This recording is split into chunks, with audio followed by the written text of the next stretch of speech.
sure am. I sure am muted. Wow, I am good at this. See, here's the thing about having a big old mic like this.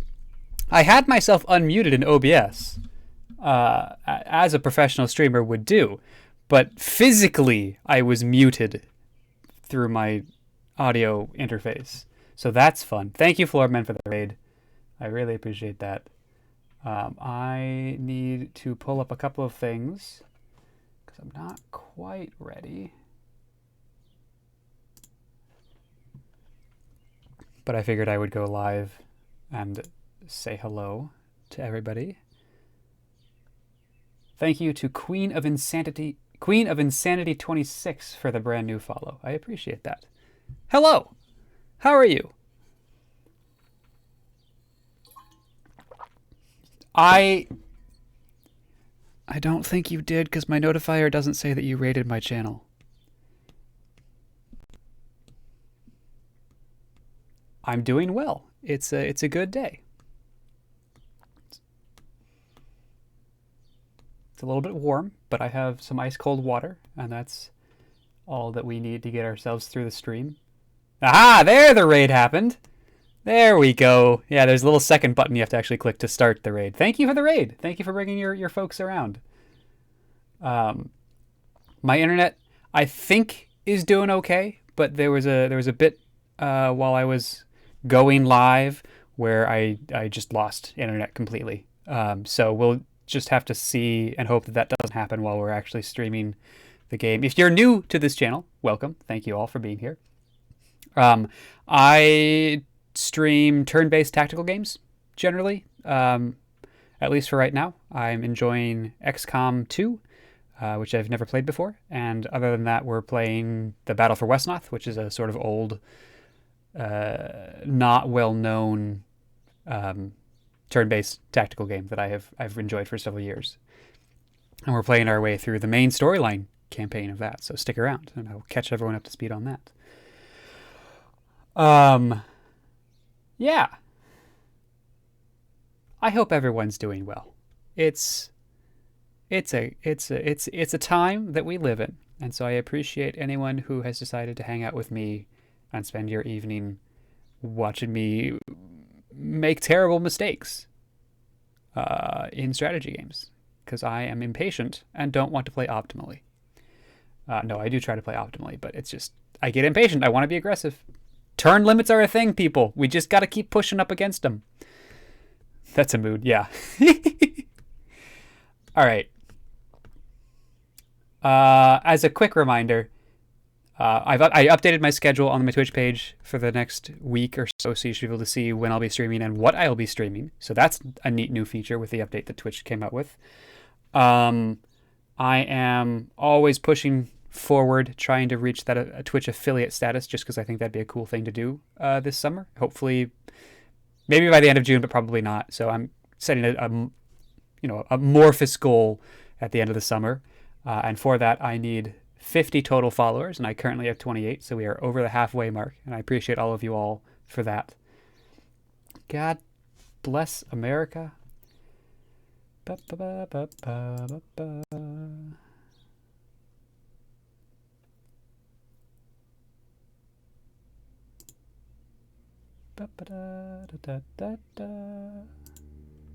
And another bot banned. Look at that.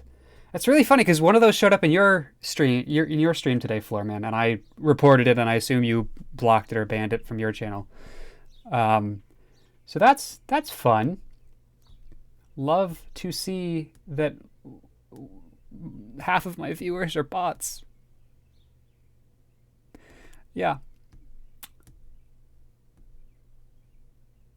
Okay. That's okay. You know what? That's okay. We'll live through that. So I suppose I better get the game I'll be playing up and ready to go.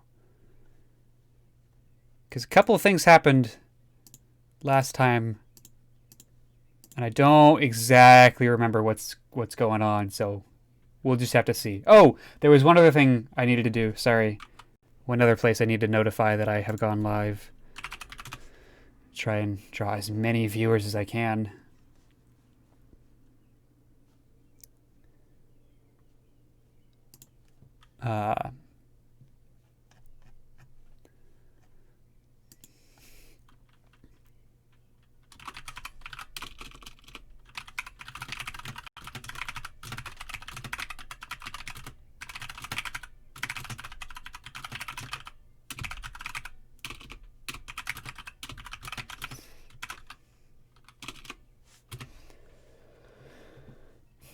Who am I? What's my...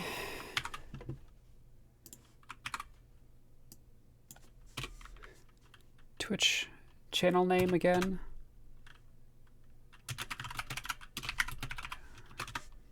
All right. I think we're probably good to go now. Did that thing, did that thing. Wow, we're sitting at 5 whole viewers. That is incredible. I feel so very famous.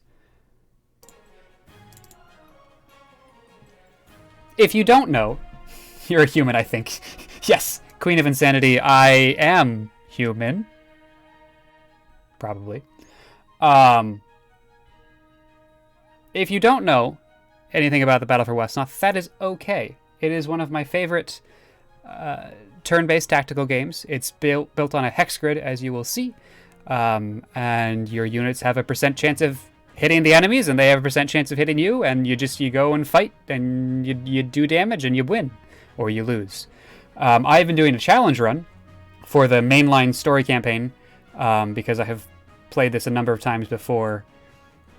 And what we are doing is an abridged Iron Man challenge, because as it turns out, trying to get through 23 missions on an Iron Man challenge is actually impossible if we're doing it at the hardest difficulty like I wanted to do.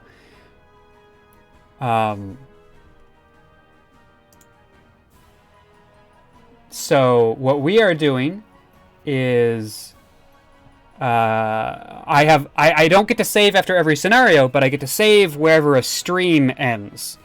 So if we fail at any point today, we get to go back to the same point in which we start. So if we get 3 scenarios done, then next stream we get to pick up 3 scenarios from here. If we get 1 done, we get to pick up 1 from here. And at the end of last stream, we ended last stream by losing. No, we're not. No, I don't have to do the Elf Council again. I refuse. Also, it looks like my internet is going in and out. So I apologize for that. Hopefully it stabilizes here.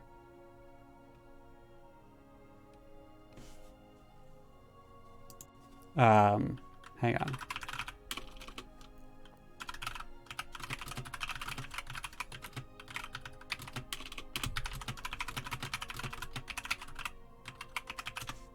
So we're gonna sit tight and hope that my internet will stabilize and let the stream continue.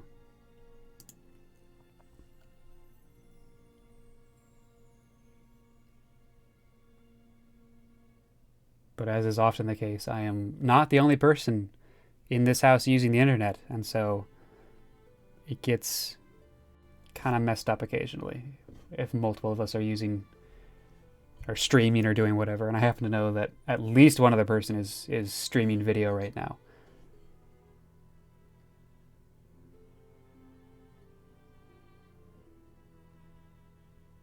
We're just going to give it just a little bit of time.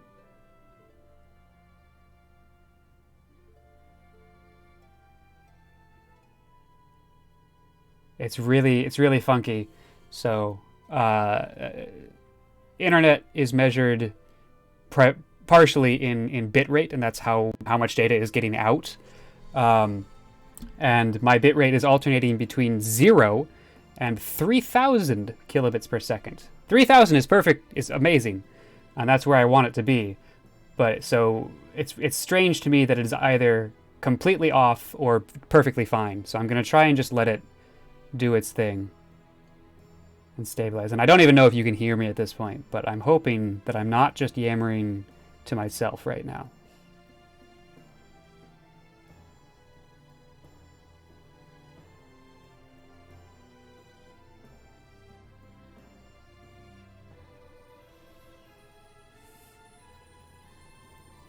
Hang tight, folks. Apologize for the technical difficulties.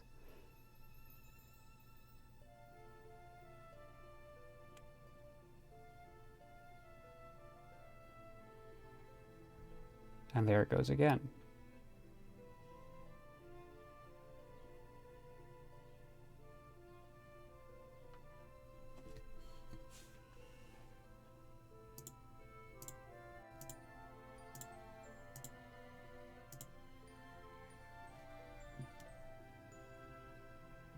Alright. Twitch is telling me that my bitrate has sort of stabilized. OBS is still telling me it's bouncing around. No, okay, OBS is saying that it's stabilized now. Alright. As long as everything looks good... How do things look for you guys on your end? I'm gonna give a quick wave for timing.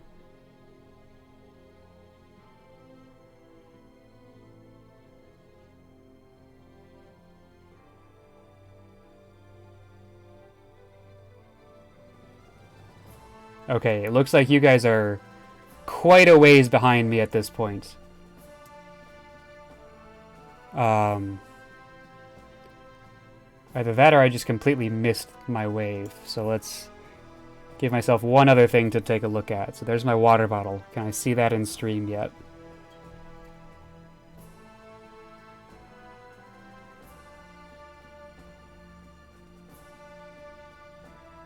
I cannot. Okay.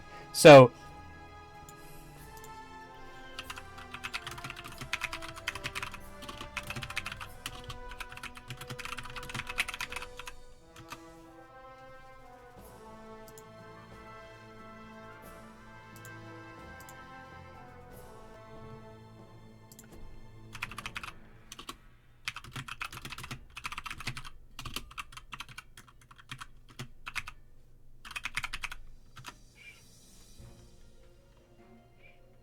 okay, I think we're back. I think we're in good shape.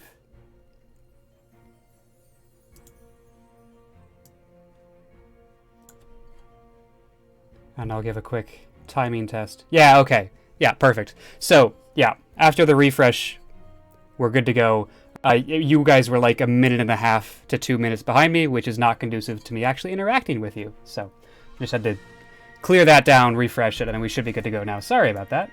Hopefully that is the last time that happens. I noticed that I still had another Twitch tab open in my Google Chrome, and I'm guessing that's what was killing my bitrate. Was drawing in while also trying to stream out. So that's over. We should be good. We're going to play some Battle for Wesnoth. It's going to be a fun time. I'm so glad that Floorman reminded me about the Elf Council, because that tells me where we were. I was going to ask where our save point was, because I couldn't remember. But now I know. I played a campaign on my own while I was... for fun, because I needed some stuff to do, and I wanted to try one of this campaign. It's very poorly written, as it turns out. So we lost at the end of last stream on the Test of the Clan. But because of how this challenge run works, that means we have to go back to the Return to Wesnoth, because that is that's the scenario where we started that stream with. Floorman will yell at me to go back to the Elven Council. The reason I'm skipping the Elven Council, which is technically where we should be starting, is because it's a dialogue-only scenario. It's only there for the storyline, and I don't particularly want to reread all of that dialogue to chat. So we are going to skip past that and get to the tactical, challenging strategy part of this game, which I so enjoy. I'm going to turn the music up a little bit for you guys. Let me know if it gets too loud or too soft or whatever, how the audio balances. So we're going to the Return to Wesnoth. If you're just joining us, this is scenario 20 out of 23 or 24 or something like that. Basically, we are trying to fight against the evil Queen Ashevere. We are a young prince who the great wizard Delphador rescued at birth from Queen Ashevere as she violently overthrew the throne of Wesnoth and killed all of the young princes after she killed the king. So we have gone on an epic quest to recover the Scepter of Fire, which is a instrument of righteous power that the prophecy foretold that the true ruler of Wesnoth would come with the Scepter of Fire. So it is meant to be wielded only by the royal blood and is a indicator of divine right to rule or something like that. So we were hanging out with the elves after escaping from the caves in the north here where we found the Scepter of Fire. And actually the single-player campaign that I did off-stream was the Scepter of Fire campaign, which was about the creation of that scepter. Not very well written, but it's interesting tactically. Again, we went through all the story. So what I'm doing is the first time we get to any new piece of story, I will read it out and I will sort of go through it. But at this point we've been here before. There's no real reason to go back through it. So Lysar here is the daughter of Ashevere, who was sent to destroy us, but we ended up befriending in the caves when we were out of necessity because we were surrounded by orcs and trolls and folks that were going to kill us if we didn't join forces. And then over the next several months, as we were underground searching for the Scepter of Fire, and we had formed a tenuous alliance, we sort of wore her down and started to see how she had been mind-washed by her mother. And now she is being treated like a traitor, which is all very well and good.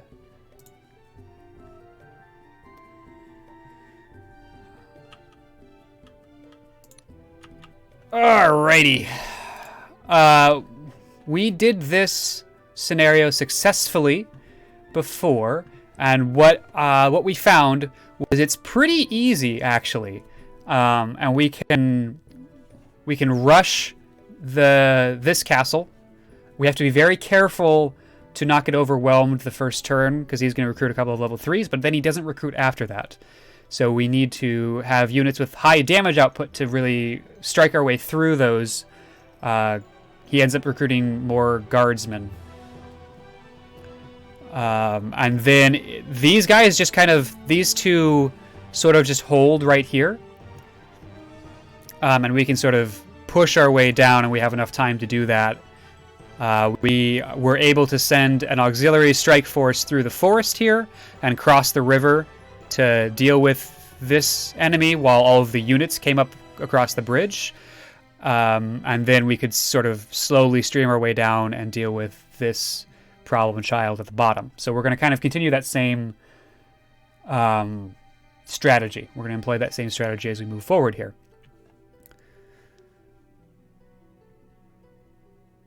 So Lysar has the Scepter of Fire. She was the one who ended up recovering it. The dialogue changes slightly, whether it ends up being Conrad, our leader and prince, or whether Lysar is the one who recovers it, because it's not set by the story. So in this particular playthrough, Lysar got the Scepter of Fire. She is really good for this early stage because she has both a very powerful sword attack and also a very powerful magical fire attack because of the Scepter of Fire. And yeah, if you have questions about the gameplay, feel free to ask them in chat and I will do my best to explain them. I know that not everyone has seen this game before, but also several of us are 20 scenarios in, and so don't need me necessarily to go over all of the game mechanics again unless someone has a question. So we're going to definitely go with a Great Mage. And probably the Sylph. We're going to think about this a little bit better. We do need some amount of tanking ability, and that's going to come with folks like our Dwarvish Lord and our Dwarvish Steelclad here, who has the trait Healthy.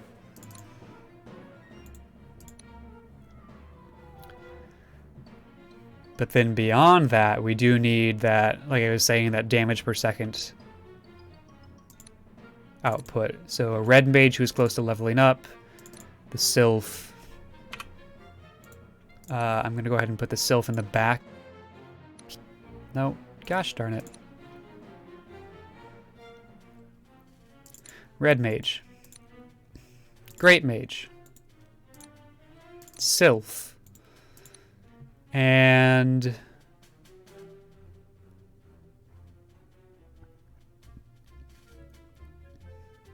actually, the assassin might be interesting here as an idea to take out this first castle. Oh, that's right. And he actually only recruits a half castle full of guards, or 2/3 of a castle full of royal guards. So these are interesting because they have slight resistances to arcane, blade, and impact, but nothing on pierce, fire, and cold. So the dwarves are not great from a damage perspective, but what they do is they tank hits. Whereas we would probably be using fire attacks, or probably not arcane. We want to avoid our... Well, okay. So Callan's is maybe not the best in this particular case because his attacks are blade and arcane, and they have resistances to those. So I'm actually going to send him across the river into the forest and try and go this way. We want to stay out of their ability to hit us on the first turn because they will do a lot of damage. So we're going to move our tanks up first and be ready to swing the Hammer of Pain and Magic on the next turn. The one potential exception is our Assassin. Ooh, I didn't realize that was possible. So in worst case scenario, one of these Royal Guards can do a total of 60 damage to our units. He's got 59 health, so we're not going to put him there. We are going to keep him on this side of the river to see if we can flank down and surround someone next turn, along with the Sylph, because both of these units have high movement. Hello, Vorty! How are you? Good to see you in chat.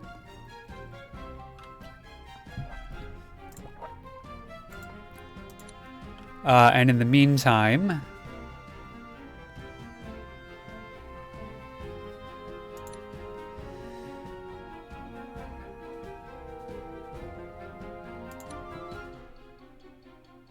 Arcane. I'd like to avoid Arcane, like I said. What's the Thunder Stick? Piercing! Interesting. So Piercing is actually good against them. So maybe we'll go for some Thunder Guards. And actually, if Piercing is good, is the bow Pierce? The bow is Pierce, so we might grab that too. You just got back from a walk and are ready for more video games. Approximately how far through the story of the Battle of Wesnoth? So, we are... So that's a hard question to answer, because what do you mean the story of the Battle of Wesnoth? For this campaign, which is one of several that take place on the continent of Wesnoth, we are almost all the way done.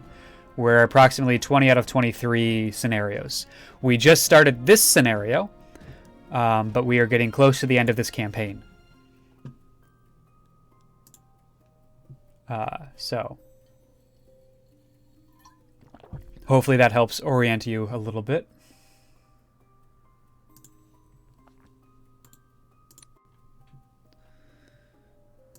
I'm going to grab the Shide for some healing abilities, because we don't have that yet, which is going to be important. And actually the Paladin as well, because I think the Lance is also going to be piercing. We're probably not going to use it to be perfectly honest, because of its ability attached to it that is charged, which means that any its attack doubles on offense, but then attacks on the other side also double. And so that's not great when our opponents also have a 15 damage output attack. So he's going to be a sort of a mobile healer, probably, more than anything else. But that's important to have as well.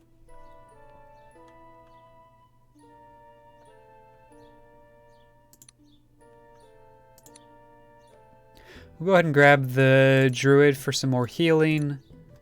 And the slow ability on the Elvish Druid line. So that's the Druid, the Sylph, and the Shide all can slow, which will be very important as when we are taking on units that have 15 attack.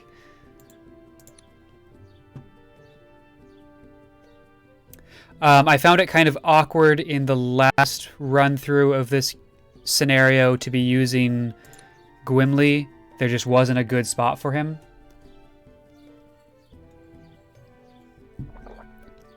So we'll sort of save him for next scenario.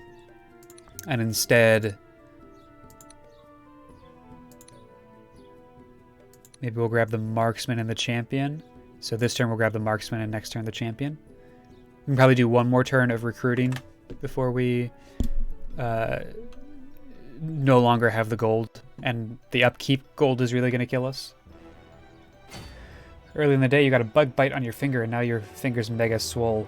Who needs to live to get swole when you just get bitten by bugs? Yes!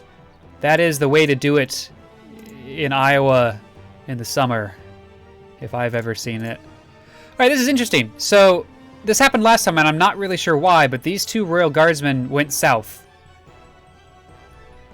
Don't know why. As far as I know, their only enemy is us up here. But it means that we get to divide and conquer a little bit better. So we'll flank, like I said. We'll probably save the assassin for anyone who survives for this turn, just because the poison is best used on a unit that's going to still be alive next turn.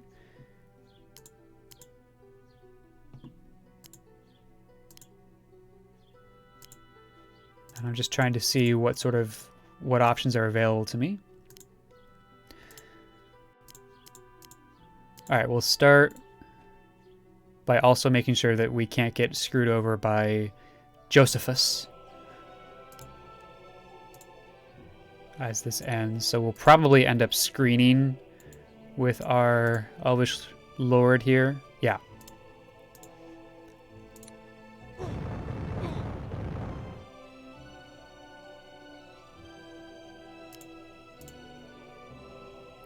(16/4) needs to hit 3 times to kill, so that's pretty good. Leadership. 10/4 cannot kill, so that's not great. 14, 16. All right, let's get Delphador in here, because that allows us to do this and give that experience to the units that can still level up. Archmages are great. Love them. They're best dips in the game. Damage per second. But Silver Mages, with their teleport ability, are just more versatile, and we're going to need them on the next campaign, on the next scenario. So we're going to go with the Silver Mage here.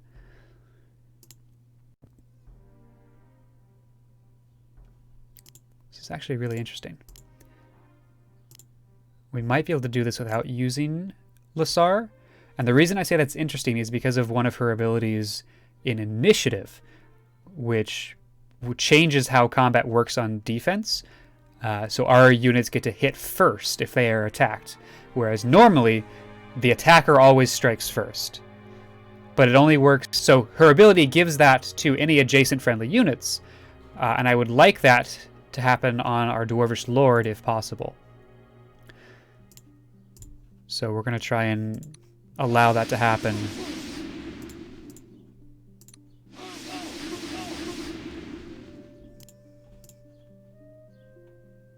It's almost not worth it to do that.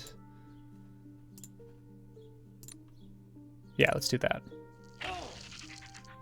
Perfect. Yes, perfect. Look at that. That really sucks. I dislike that a lot.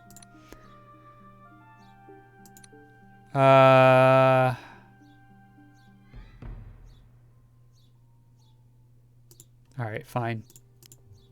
He gets to live one more turn. He's slowed, so I don't think he's going to be able to do much damage. By slowing him with our Shide, he can move half speed and does half damage. So now we get our little Strike Force squad headed that way. Which I think is going to include this Druid, because I think they could use a healer going that way. And otherwise everyone else just kind of comes down this way. We'll put the Paladin in the water, but not there, so that he can heal our Dwarf friend, who is hurt. And then we're going to go ahead and grab the Fugitive. Great unit to have.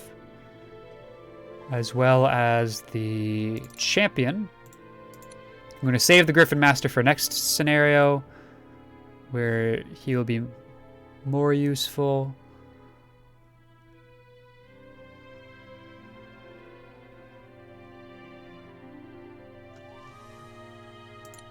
And I'm going to ask chat what they think I should recruit to level up a little bit here.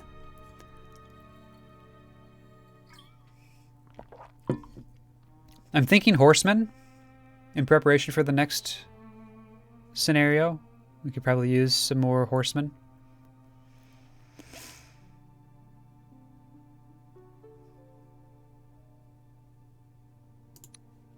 We can pick a Horseman. You like horse units. Okay. Let's get a Horseman. And another reason for that is the level up tree. Because we have gone the... Well, Lancers aren't great, I'm going to be honest. That's sort of the end of that tree. But Knight... We leveled Knight up into Paladin, but we did not level a Knight up into a Grand Knight. So we might try that path. And honestly, we should get a Lancer just because we should get a Lancer. Okay. Hello! The smartest. Everyone's in chat today. Look at that. Welcome to the stream. Not a huge fan of Elvish Scouts. We'll probably grab one just for fun. Well, I don't know if you remember or not, but at the end of last stream, we wiped. So we are back here. Getting some... Balancing good units with units that we want to level up. So we have room for experience on this side of the map with the Thunderer and the Steelclad and those units, but I'm also trying to prepare for the next unit, which is the next scenario, which is against the Horse Lords, where the map is huge, and so we need to be able to cover a lot of distance quickly. So I'm grabbing us some more horse units to try and allow for a better strategy moving into the next scenario. So we're going to use the rest of our gold on horsemen and move on. I wish we had access to cavalry, which are different than horsemen. It's a different unit. I wonder if I can show that in the unit description for humans. Cavalrymen would be really good because they level up to something that has a ranged attack, which is unusual which is not the case for horsemen, which makes them weak. So horsemen tend to be weak to archers because there's nothing they can do against them when they are being attacked. And then dragoons level up into a third level of cavalier. Unfortunately, we can't recruit cavalrymen. We're not going to have enough gold to do another... we're not going to have enough gold to do another round of recruiting, so I think we're done there. So I'm going to bring Conrad out and into the fight. And other than that, I think we're good to go. I should probably do that on the right.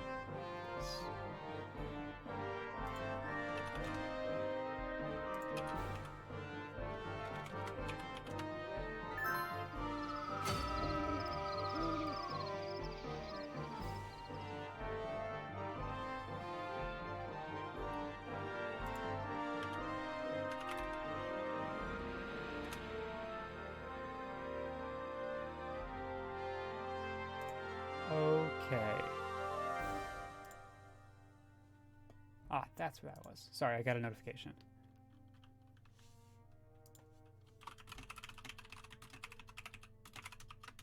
All right.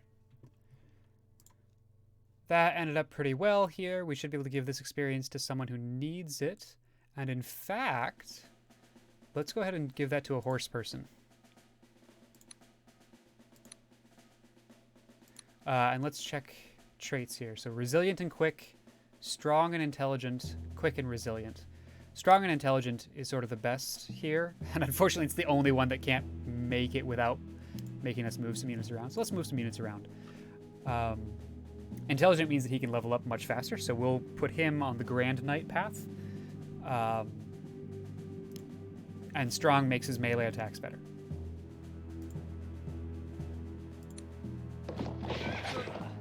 Yeah, so that was huge for him. 24 out of 35 experience, so we're going to get him leveled up really quickly. Moving on to this sucker here. Why are you going... I don't understand what's going on with this unit here. I'm going to be totally honest.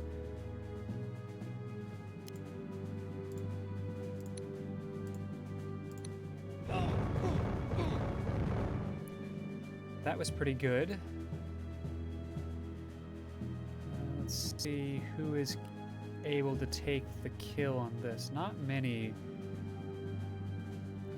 The scout could take the kill there, but that's sort of it in terms of units that can actually use the experience. So that's probably what we'll end up doing. Now I just need to find the right person to attack that won't kill him too easily.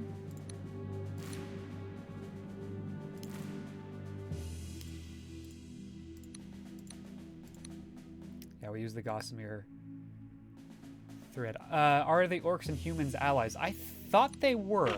We'll probably just have to wait and see. But I really thought they were. That didn't do quite as much damage as I was hoping. Let's see if we can cheese it with some leadership here. Or actually... So Conrad has both a lot of health and a good melee attack. So I feel comfortable moving him down here. We could do something like this. Probably kills him. So we're going to move Conrad down for the leadership to see if that helps us at all. It doesn't quite. Same probability because we went from 7 to 10, which is not...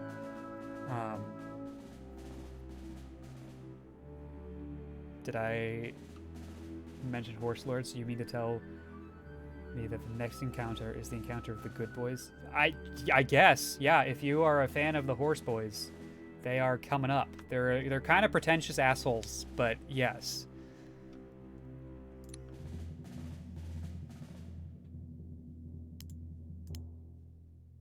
Anyone else that can do something like a 9x3, better than even chance of killing. It's not a great chance of killing.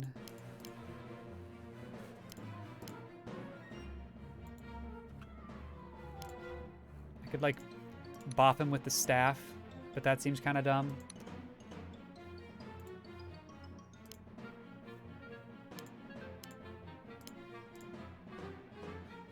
Oh, look at that.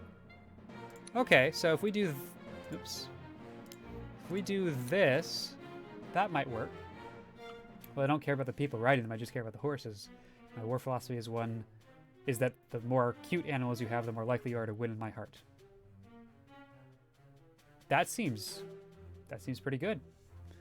I can't really argue with that. Like, if it's just winning your heart, like, you're the one who knows what wins your heart. Yeah! Now we get to do this. Look at this, chat. This is just... Everything's going so well. Now we're going to screen the horse, our scout here, so that he can't get hit. Or we could even just start this off. Yeah, we're just going to start it off.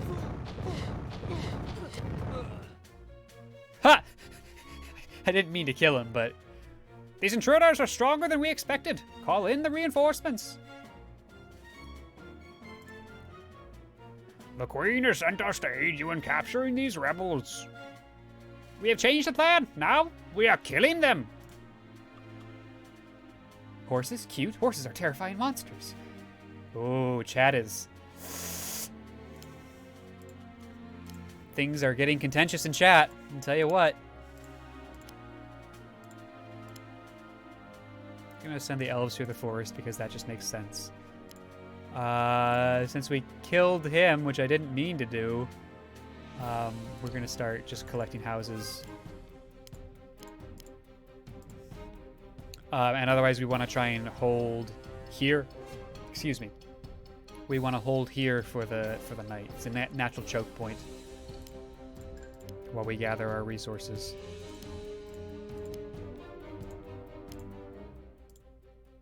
We can do a little bit of healing there. Horsey friend goes there. And I don't know that I noticed this the first time around, but that is a ford and that's a ford. So there are actually places for units to stand if they wanted to cross the river safely. Vordy does make a valid point here that monsters can be cute. Like, it's a valid point.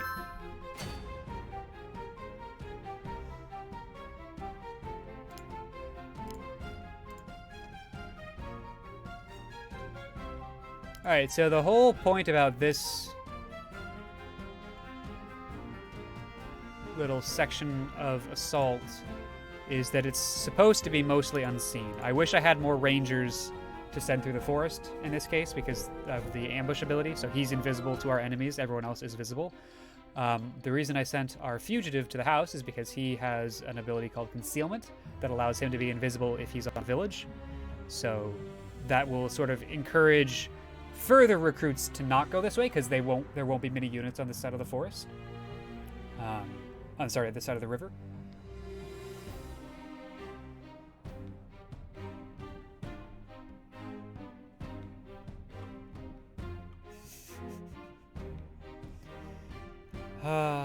Chat, you cracked me up.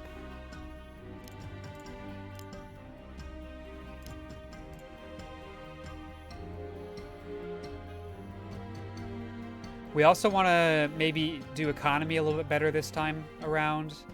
I don't like him. Because that will make a big difference in the next scenario. Vordy, I don't think you're going to convince Silverman, sorry. He seems to have made up his mind. We need to choose our front line rather carefully here. So it's definitely going to include this Dwarvish Lord, and it's also going to include the Dwarvish Steelclad here. And then we'll back them up with healers.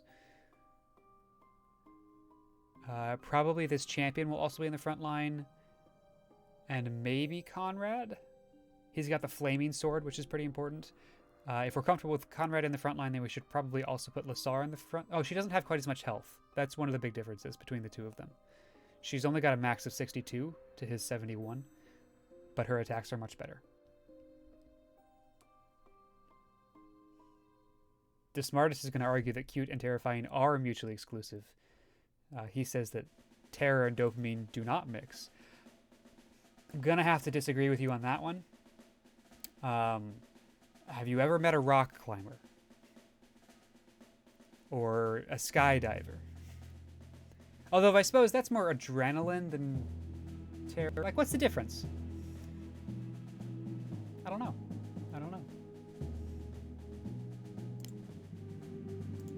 I don't think there's any law of nature that says that something can't be terrifying and cute. I'm gonna say it that way. All right, we're gonna do this. Because if we put him on a sand tile, that's a 30% tile. I'm happy with that.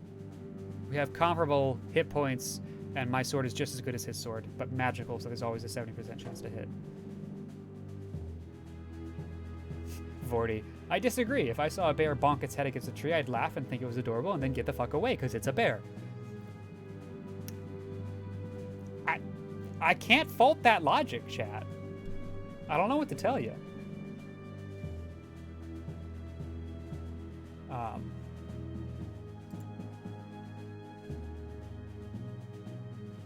Also, it looks like my internet's doing the thing again. So I apologize, things are going to be a little bit rocky for the next couple of seconds, and we might have to do a restart of the stream.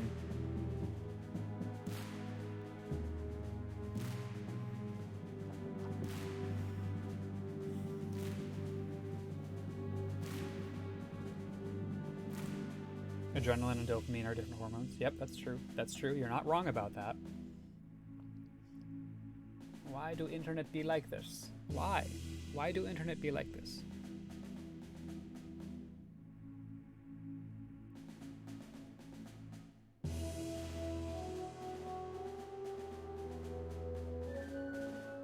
Don't think you all are too far behind me right now.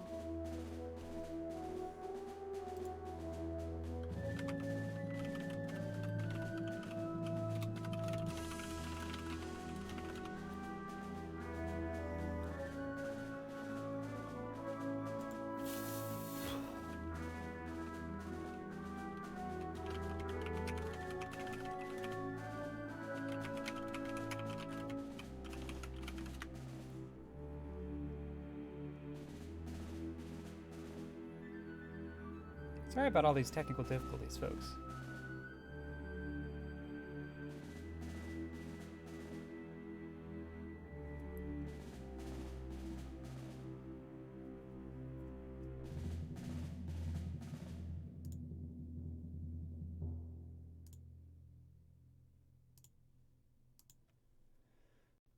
The problem is that like restarting the stream doesn't do a whole lot if my internet doesn't stabilize. So I'm waiting.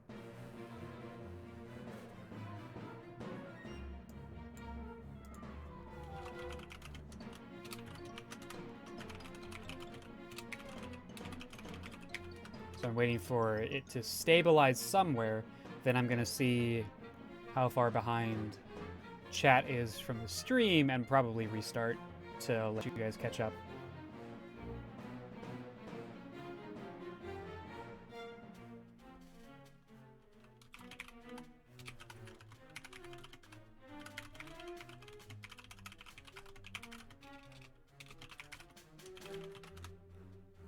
This is a little bit annoying.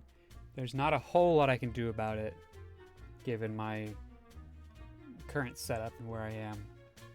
But we didn't have any of these issues yesterday during our XCOM stream, so it might just be time of day.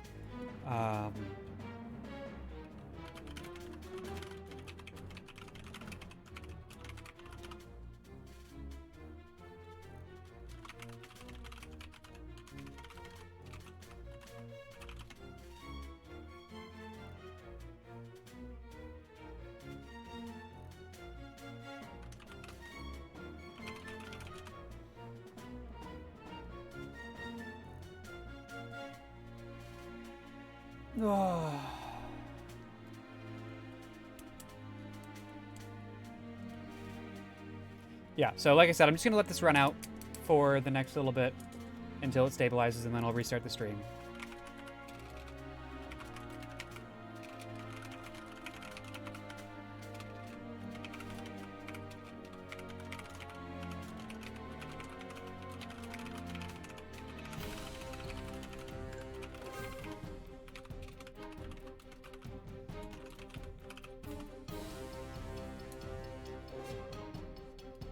Oh, well, I hope that everyone else's day is going better than the internet is going for me right now.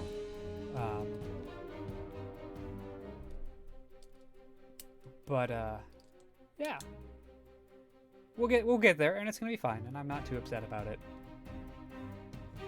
This is mostly just for fun with friends anyway, so if it doesn't end up happening, you know what? It's not the end of the world.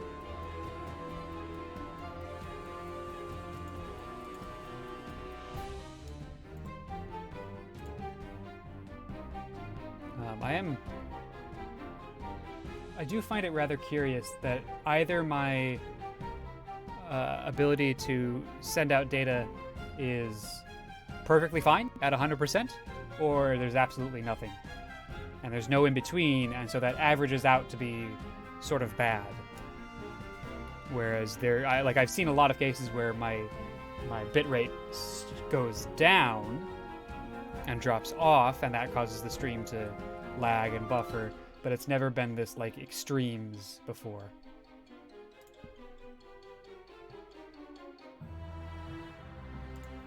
And that's just, I find that odd.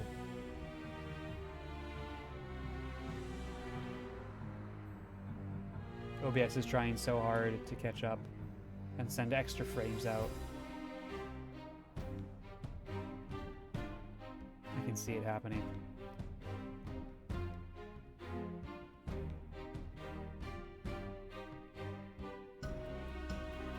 Alright, the stream rate seems to be stabilizing a little bit here.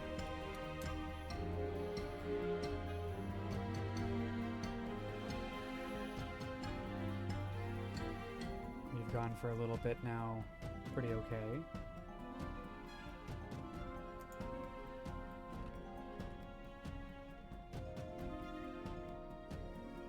Yeah, it seems to be stabilizing now. So let's check and see how far behind you are. So I've got my stream open so I can watch, or my stream manager shows me a live feed of what you guys are seeing as you're seeing it. So let's do the old water bottle test. Here's my water bottle.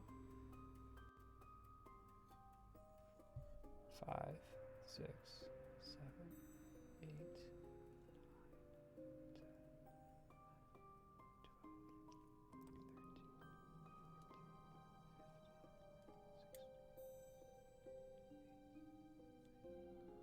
13. All right, you're at least 30 seconds behind.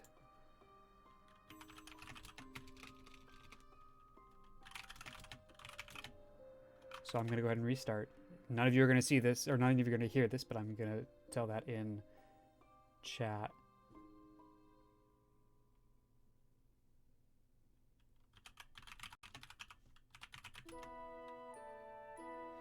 Although maybe it's skipping ahead. Let's check again. Water bottle. Moving around the screen.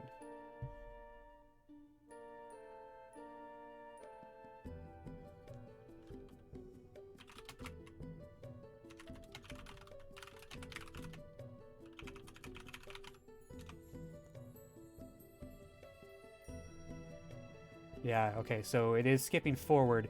So we're just gonna let it catch up, and then when it gets to where it needs to be, we'll just keep going. So yeah.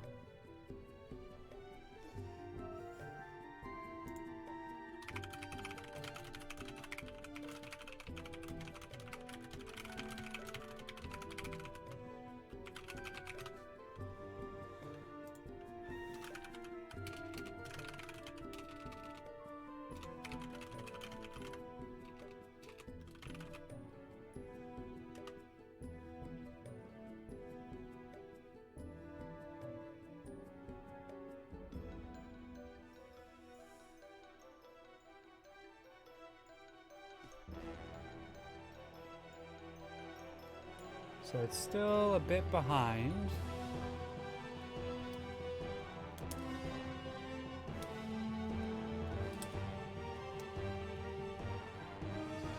I'm just gonna let it sit. Thank you for being patient with me and with the stream as we try and let the technical difficulties sort themselves out.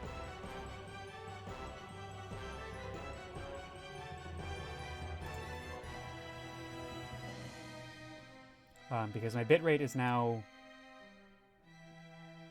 Oh, and as soon as I say that, it starts becoming unstable again. It's mostly stable right now.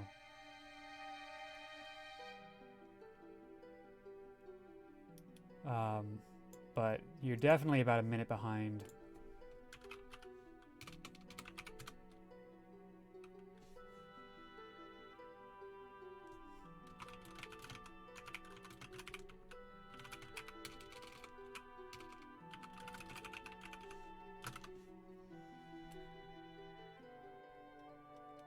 I'm not sure I'm seeing it skip forward anymore.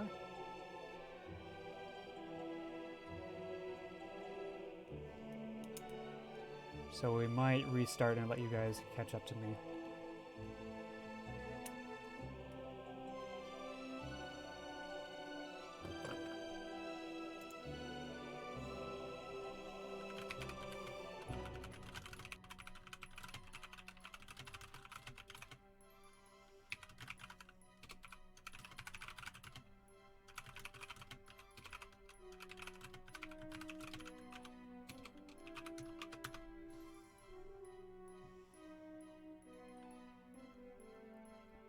All right. One more time. Okay, are we live on the internet? Is this thing happening?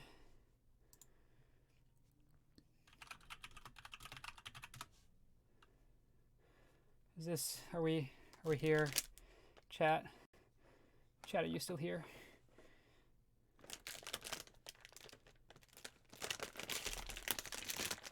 Yay! Yay, we have one person here. Ignored all of these noises. I went ahead and grabbed some snacks.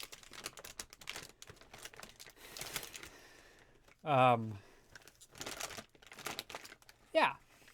You know, it's 2 steps forward, 1 step back, right? Like, I've got a green screen now. I think that's pretty cool. I fixed all the issues with my webcam cutting in and out. It's now streaming through a cable. So that's pretty cool. But we are going to get buffering because the internet's not great because I'm streaming over Wi-Fi now, right? Like, so it's just... Yeah, and I can see that it's already gone to... Mother... Yep, bitrate has gone to the shitter again. That is disappointing. Okay, it looks like that might have been momentary. And we're... Nope. Maybe? Oh, it's so unstable.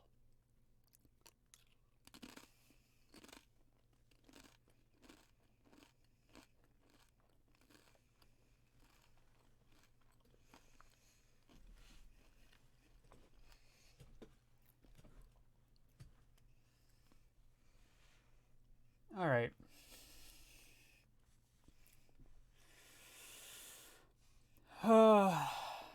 It looks to be holding for now. We'll just sort of keep an eye on it, I guess, chat.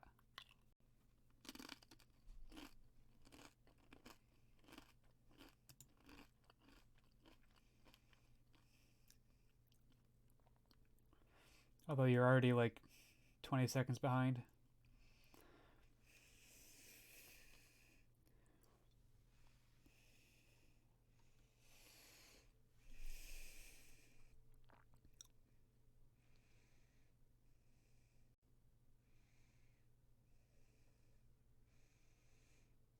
Yeah, okay. So you're like 20 seconds behind, but it's holding steady for now. So we're going to keep going. I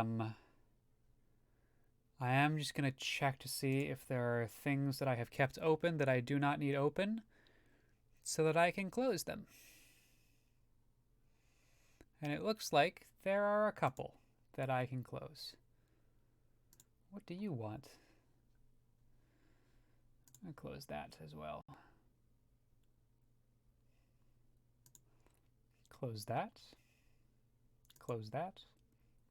Oh, if you're new, or if you didn't see yesterday's stream, you may not be aware, but I have 2 studios that I can go to.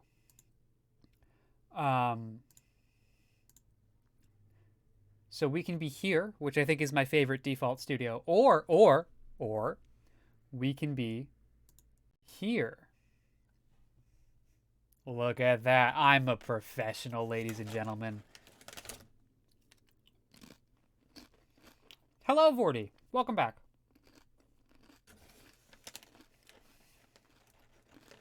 Professional. Well, okay, let's not go too far. Oh, no, there wasn't. Hang on. I have to hit the button twice. Here.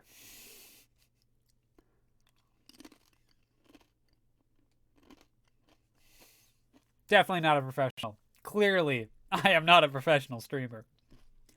Wow.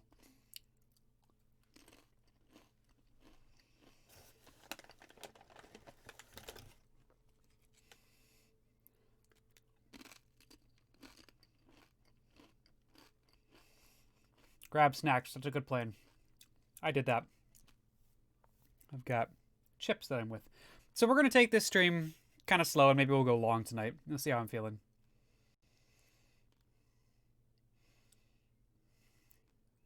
It looks like I am with the green screen soundproofing behind me. Yes, that's a excellent touch, I thought, was having green screen soundproofing that's not actual soundproofing.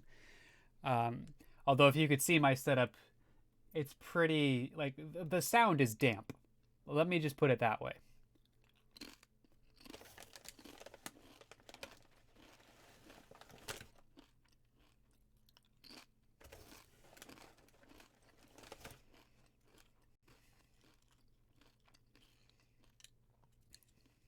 Yeah, it took a little bit of doing for me to do that, as with Twitch's changed stuff. All right. We've been stable for a while. Well, let's go ahead and head back into game and see what we can do.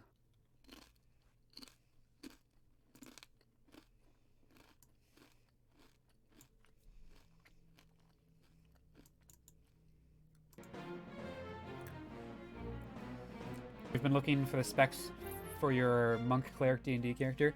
I recently got invited into a new D&D group, and I'm stressing out because I need to find a good character to play with. It's a group that I know exactly one person in, so that's stress all in of its own. And I don't know what I want to do. I like talking. So probably someone that's charismatic. But I actually even don't know. I don't even know how big of a group. Probably 4 people is my guess. 4 or 5. But if it's much bigger than 4 or 5, there's gonna be a lot of crosstalk, and maybe it's better if I. You want to see me play a paladin? Oh man, I don't know if I could pull off a paladin.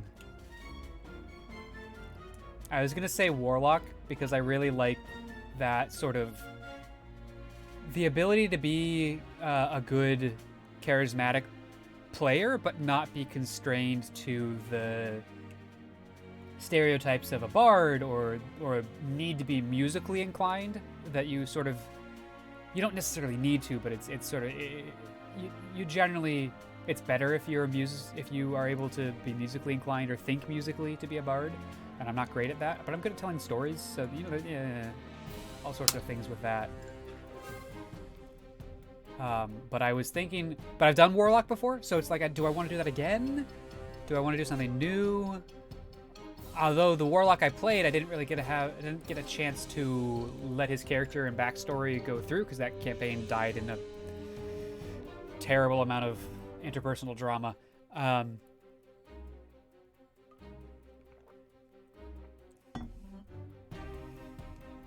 You like fighter? Do fighter, gladiator?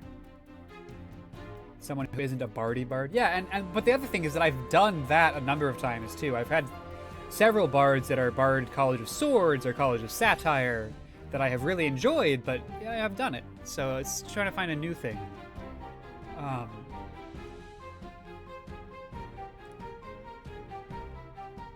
Oh, because Gladiator is like a bard, but stabby. Like I said, I'm here for that, but I've done Bard College of Swords before. And I've done Bard College of Satire before and had him be a dual-wielding light swords kind of character. Alright, anyway, we should get back to the game. Because we're actually doing pretty okay here, and I want to keep this momentum going. We're mostly holding and waiting for the next turn. I want to provide adequate backup in case he wants to come up. And get our dwarf friends down to a position where they can actually be helpful to us. We've got our silver mage on a house. We'll probably send her back to maybe here, because she can just sort of sit there and come out of this house whenever is necessary. Hey, he came out. Look at that. And he got hit by our flaming sword. Who is surprised, because it's not me. And now we just need to kill him in such a way that someone gets the useful experience.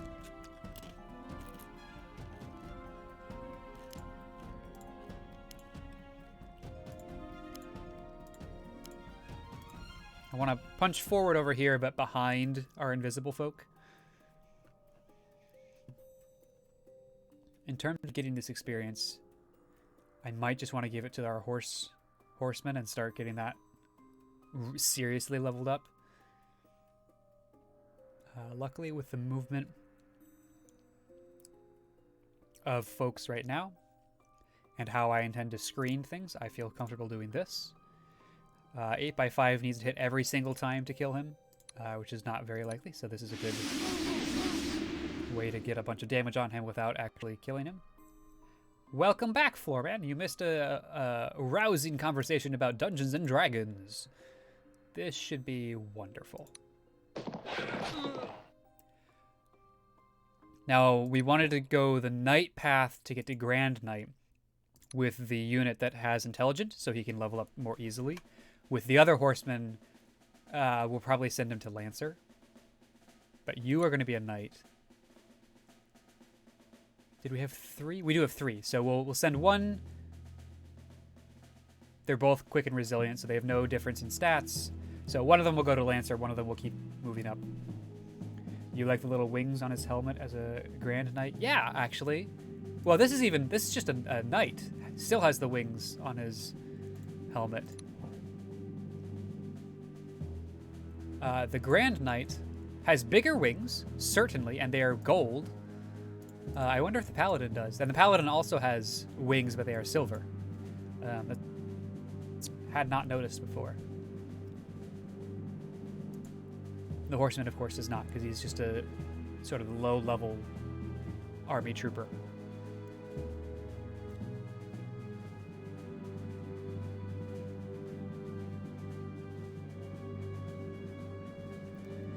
We're missing out on being able to recruit and upgrade into some of my favorite units, like the Shock Trooper, or the Iron Mauler, which is the final level up of that, which are just really fun, because they cannot move. They only have a movement of 4.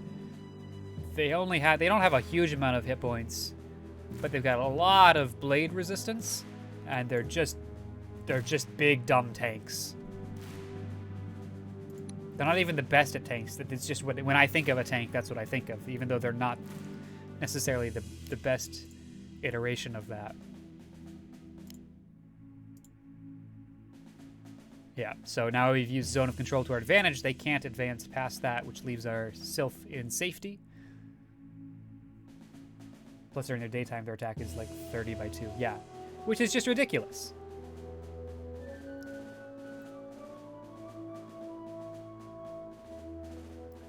What we are going to do is put Lassar there, and Conrad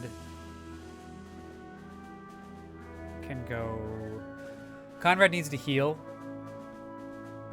so I want to put him in a position where, if any, only one can get to him, so we'll put him here. And we'll put a healer next to him with a half healer over there.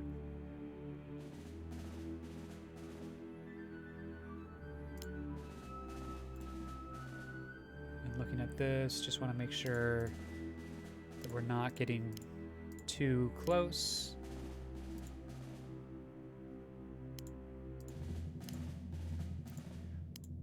If I remember right, we are going to have to push this, so I want to wait probably until daytime to do that.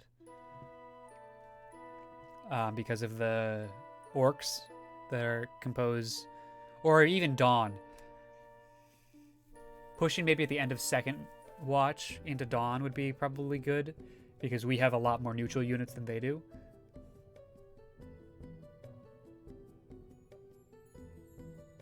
Floorman is back again. All right, I'm happy with our setup right now. Haha! Oh, I thought they weren't going to attack. They did attack. They did a lot of damage.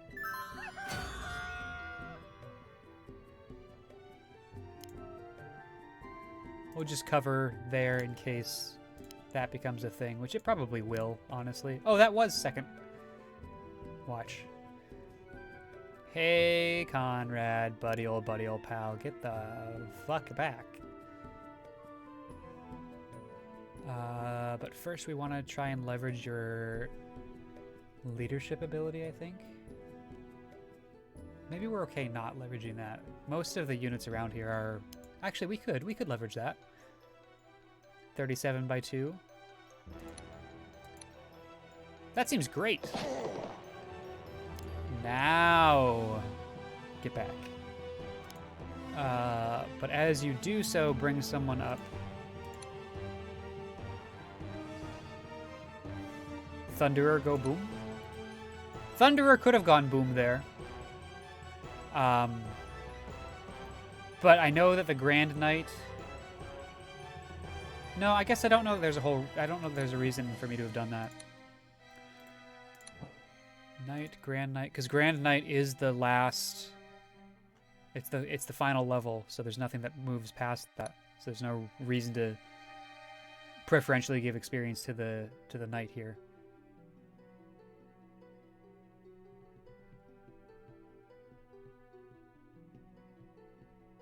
That's okay.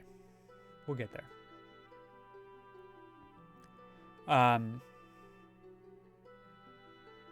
Right, so we're going to send him there, mostly just to stand. Going to bring you here. And we're going to probably do a mix of slowing and other things to these guys. Although Lasar can probably do a lot of damage here. Or Lasar can do no damage.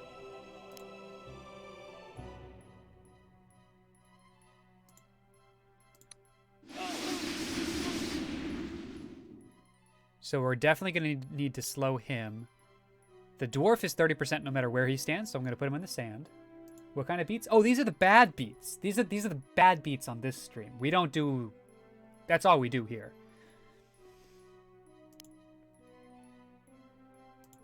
Yeah, right. Okay, so we're going to slow, take down his attacks by half.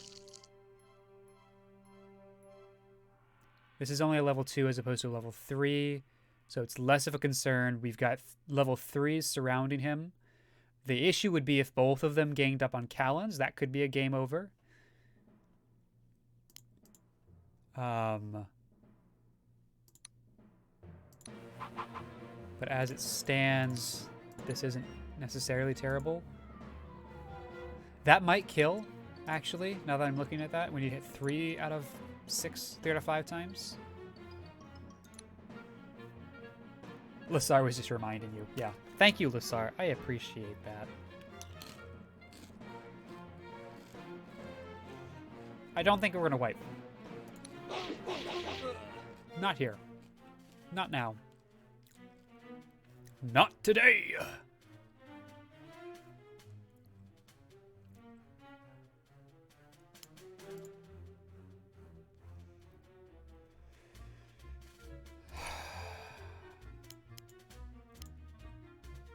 Trying to figure out what I'm doing here. What's the ideal situation? I think the ideal situation is Delphador does a lot of damage but not enough to kill, and then we can give the kill to maybe the scout or something like that. Who is scared? Not us. We don't play Wesnoth to be scared. Perfect. Thank you.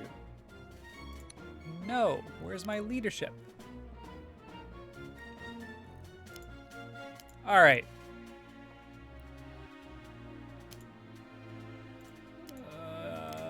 Yeah, okay. This is gonna be a little wacky, chat, what I have to do here. But, and actually I can do this. I discovered this.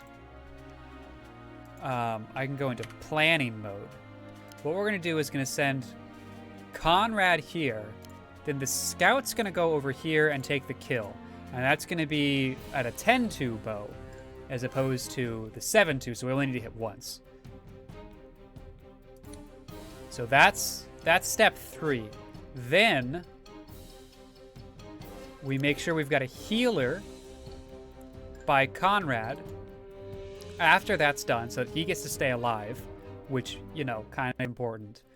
And then we need to start shielding, which we can do with our horsey folks as we move down. Oh, that's a good He can. So, okay.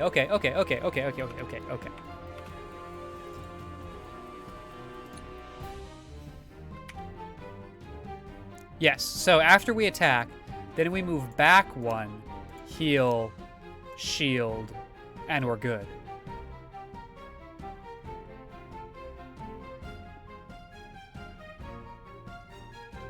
Right? And actually, we probably do...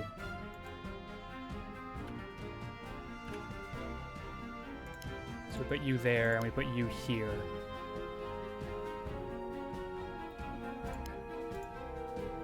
And do that.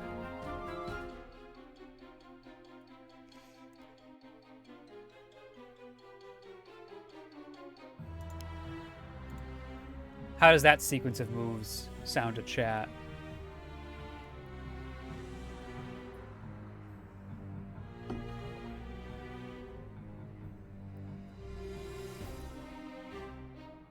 Paladin might be vulnerable to slashing damage.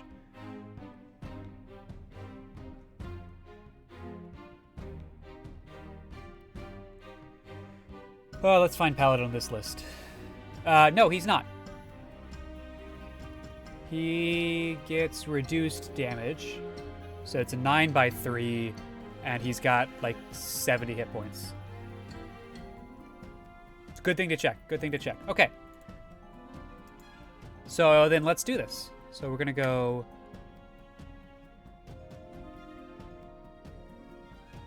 Hello? Didn't quite work.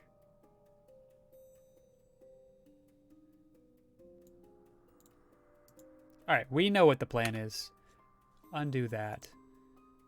You move here.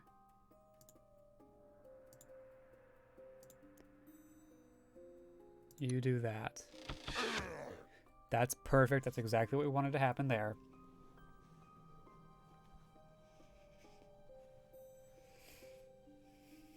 Then what's the... Supposed to be Y to do the next one? Oh, right, I have to move you back. And then we move the Paladin down.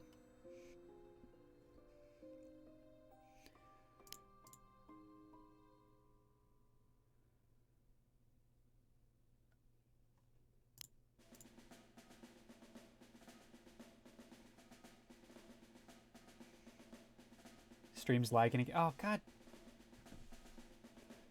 It sure is.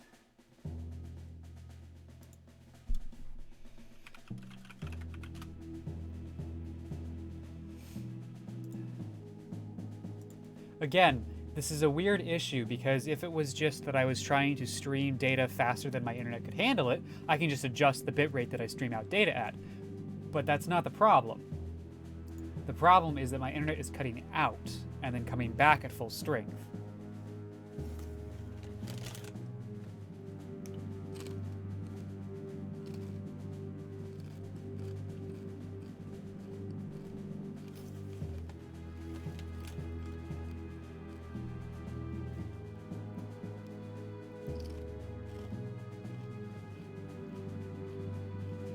Now I gotta watch the little red symbol that tells me how good my bitrate is. Oh, wait for it to stabilize.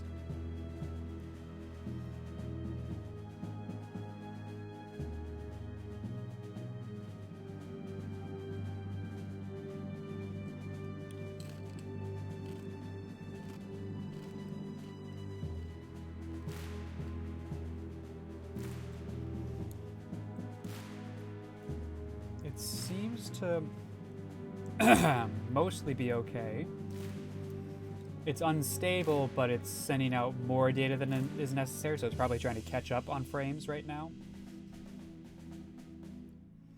No, then it just, and as soon as I say that, it dips down to 0.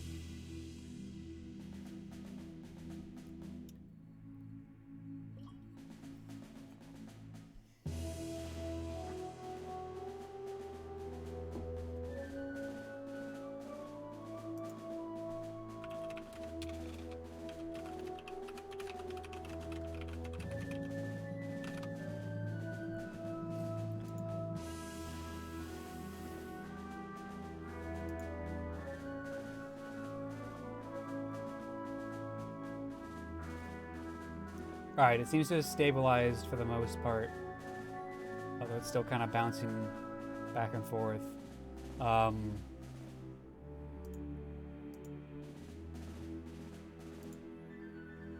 But if it's watchable to you guys, I'm gonna keep moving on. And we're just gonna kind of go with it for as long as we can.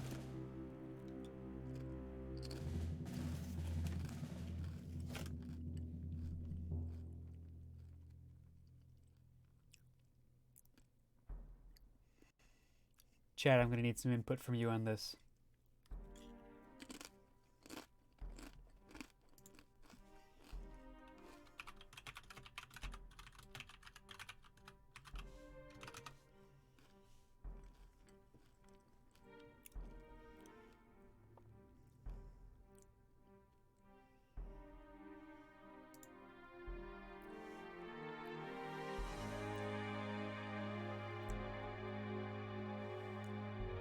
Yeah, it is? Okay.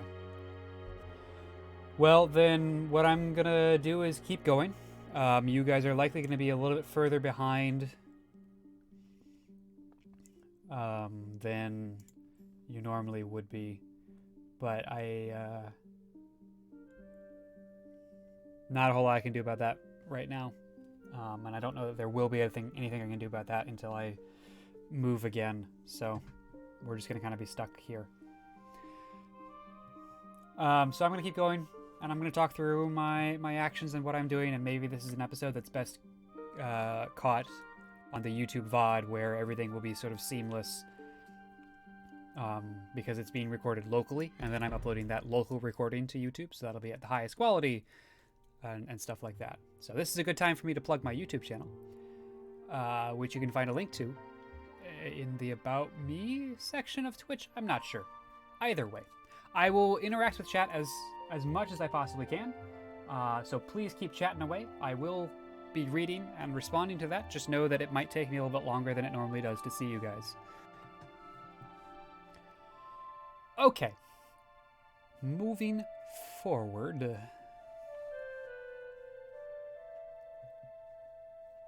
This is probably about where I want folks to be. I'll go ahead and move you, the horsemen, closer so that they can maybe get some experience in the next couple of turns.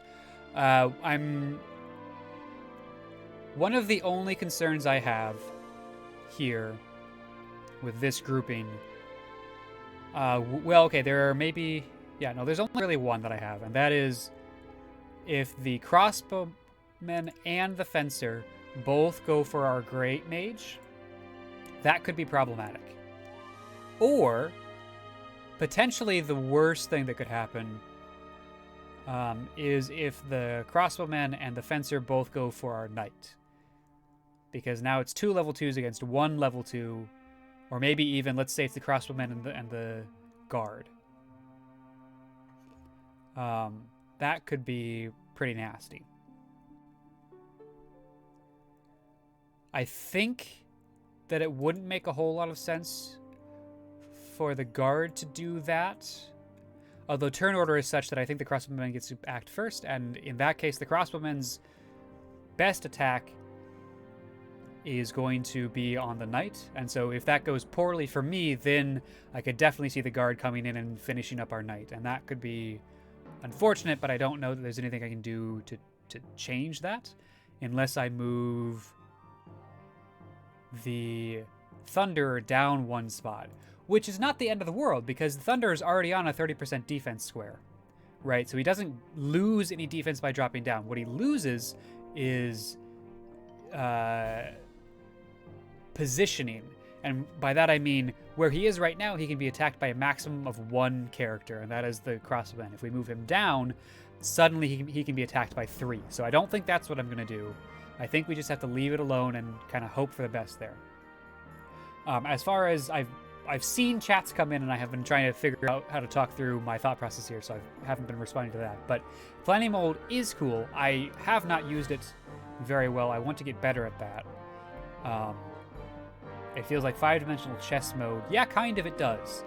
And I think there are maybe a couple of bugs with it. As we saw, it didn't quite execute in the way that we thought it was going to. And yeah, I do think that they're probably just both going straight for that knight. But that's okay. We will move forward anyway. And end our turn. I think our positioning is as good as it's going to be. Ooh, interesting. The crossbowman took the only spot that the knight could go. And so all that he could do is bring the fencer up. That's really interesting. Also, we're definitely poisoning you. Poison and slow. This is a fun game. I like that.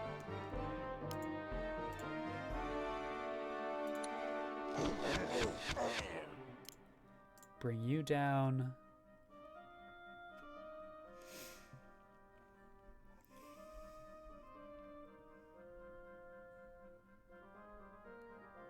This is really interesting, because it provides us with some unique opportunities. He's standing in a 20% square, which means that my normal strategy of using, like, magical fire is not actually the best strategy, because it's only got a 70% chance to hit, where any other attack would have an 80% chance to hit. So I actually want to be using ranged piercing attacks, if I can. Unfortunately, I think the only ranged piercing attack that I have that's worth its weight in that's worth anything is the Thunderer's attack, which can't kill him. It does a significant amount of damage, but it doesn't kill him. We need to find a way to do a lot more damage before we do that. How does the knight look?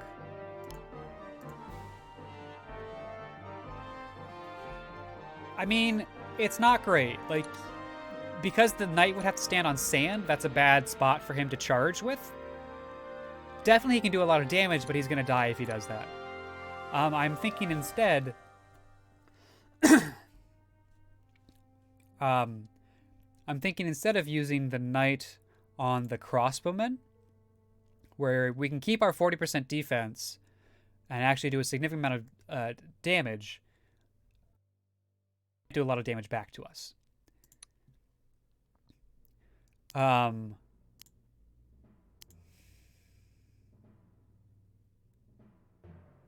far as piercing attacks, though, like, well, that's not what I meant to do. We could look at the paladin as an option. Even him, like, the computer's like, no, you don't want to do this. You die if you do that.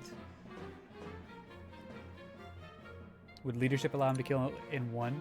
By him, I assume you mean the crossbowman, and that's a good point. Probably. We know that we're probably not using Conrad to attack, although I was thinking about his bow. That could do, let's say that's 30 damage, then the Thunderer is another 30. That's still not enough to kill him. So I guess that doesn't make a whole lot of sense. So I could pull you back. 45. Yeah, that is enough to kill in one. You got worried because you're mostly listening to the audio. You're mostly just listening and the audio did a weird thing, but it was just your browser being silly. Yeah, that'll happen. So, to Smartest, that's a good call. The leadership is going to let us do a one-shot kill with our knight. So let's go ahead and get that done. Now, the question is going to be, who makes the most sense? Which leadership ability makes the most sense to use? We've got two of them, because Lassar is also a leader, and she is closer.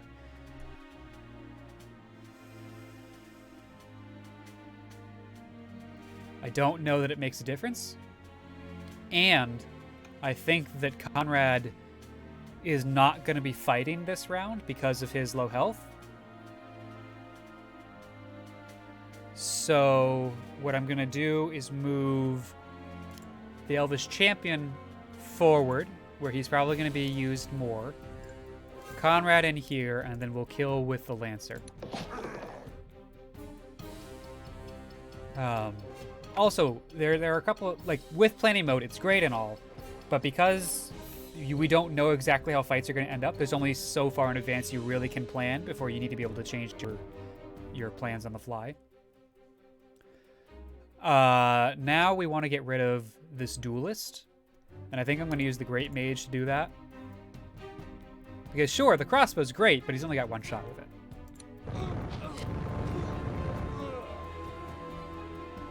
Now the idea would be to use the Thunder to finish him off. And for that I just need to find something that's got a lot of damage potential, which might just be Lasar. Doing a 16x4. Then that gives leadership to our Thunderer. So that's nice. Let's do that. You only hit for 32, so this isn't going to kill, but it is going to do a lot of damage, and I still think that's the best move here. Because now he's kind of stuck. If we wanted to, we could put someone in the water to finish him off. I don't particularly think that's a very smart idea with the archer right behind. This is a master bowman, so that is the level 3 version, and that is pretty scary. So now we're going to worry about that orc.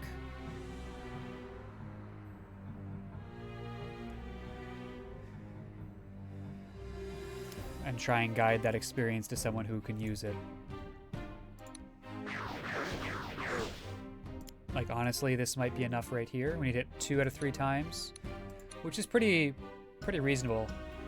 And if we only hit once, for instance, or something like that, we have the rider that can finish him off that needs some experience, or either of these 2 horsemen. So let's go ahead and do that.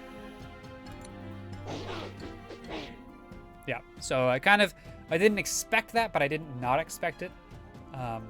It's not totally unsurprised. Let's try and diversify our... Oh, interesting. Our experience. Yeah, I could go to the horses, exactly. Unfortunately, that one didn't get it. Luckily, they are identical in terms of their traits, so it doesn't really matter.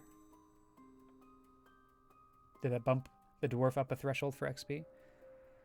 He got 2 XP out of that. He was at 61. Not quite, because he still needs... he needs 9, and he needed 11. No, that's not how that works. He needs 11, and he needed 13.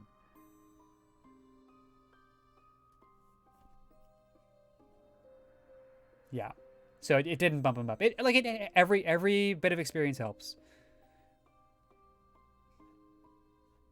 So I'm not super mad about that. We could do something like that, but again, I don't really particularly want to. He does still have 14 hit points. I was thinking he had more like under 10, which is not the case. So now we just want to get to a position where it doesn't make sense for them to attack us, and we kind of control what's going on.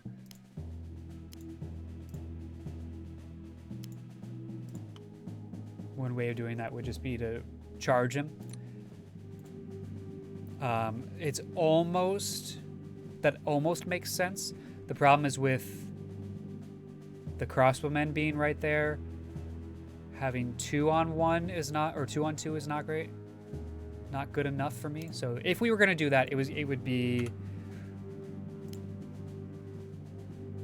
Probably that. And... we would honestly just sit here, and I don't like that. So we will move up. Oops. Exit planning mode. We'll move up. I need to leave enough folks back here that no one can get around. I'm not sure how zone of control is going to work. That seems fine. Okay. Yeah. We're fine there. Delphi. Like, that's a... We could do some serious damage here, but I don't think it's necessary. So we're not going to. 24. Only one of them will hit, and I think the crossbowman gets to move first. So assuming he takes the bridge position, that's fine for us.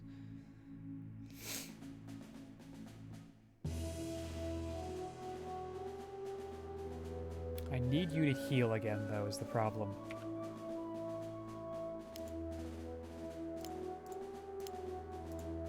I will do that. The Paladin is only a half healer, but it's still better than nothing. And it will be useful. So what I'm hoping will happen here is this green leader here sees that I've got 3 units up here, but they're pretty far north. Most of the combat's happening here. Hopefully that they come down this way, and I'm able to ambush them with these guys being closer than they realize. Unfortunately, not quite the way I had hoped for that to happen.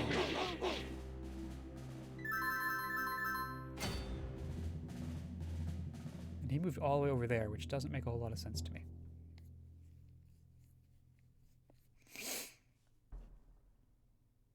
All right, I'm not super enamored with the assassin's ability to help out in this fight, so we're going to pop him down there.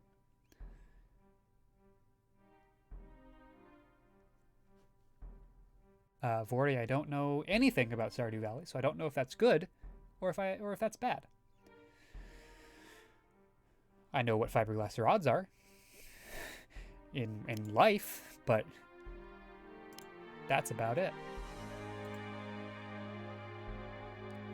All right, let's keep him in the water.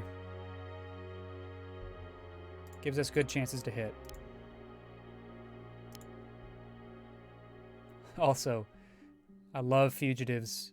The level 3 of the sort of outlaw line of groups. Well, not necessarily. I guess fugitives and assassins and folks like that are pretty darn nice because they have high resistances even in terrible terrain.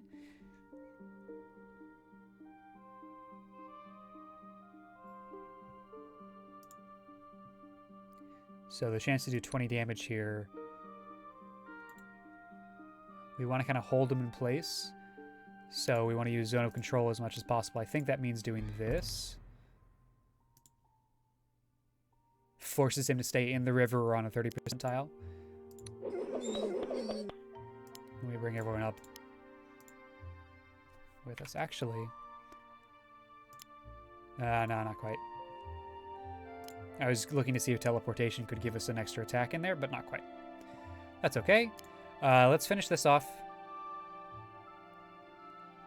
It wants us to do this attack, which I'm okay with. Need to hit twice. Great, we got ourselves a Dragoneer. Much better. If we can keep them in the water, we can use that Dragoneer to some seriously... to do a lot of damage. The fiberglass rod is very good for you. It's the first of 2 fishing rod upgrades that you can get, so you already have the second best fishing rod after 2 in-game days, which is very good. Nice. 13x4. We need to hit twice, or we need to hit once. But there's a minuscule chance of death. So that's a 96%er versus 97%er. This one comes with a 1.4 chance of death.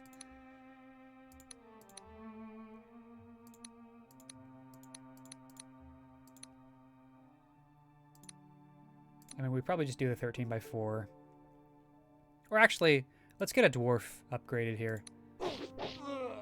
There, that's just safer. So we can put you back on the house here. I'm looking at these guys and I'm seeing them come up north, and I know they're going to have to cross the river somewhere over here. Makes it a little bit annoying. But I don't want to keep too many people back, you know? This is risky. But I like risk. It's a great game. Great board game. Ah! Panic! It didn't work. But it didn't fail. And that's important too. Alright, well, we'll use... what are we gonna do here, chat? Someone who can actually use the experience, please. It's just you, but you can't actually kill him.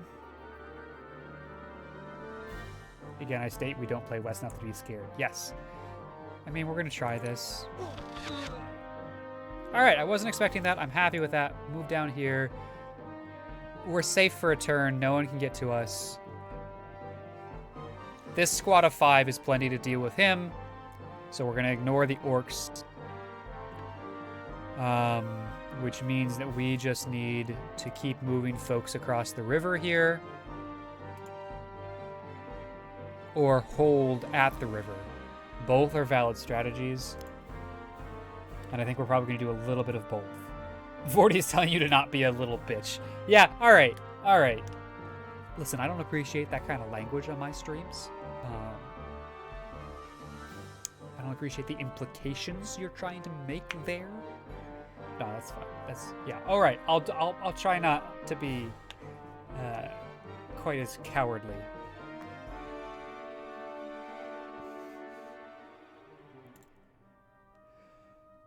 Given where folks are, he can't make it across the river, so we have no need to get up right in his grill.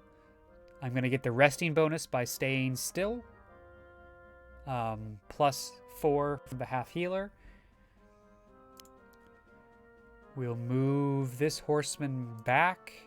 Bring this healer up. Double check movements here. We're going to leave the Great Mage back for these halberdiers as they move across the river.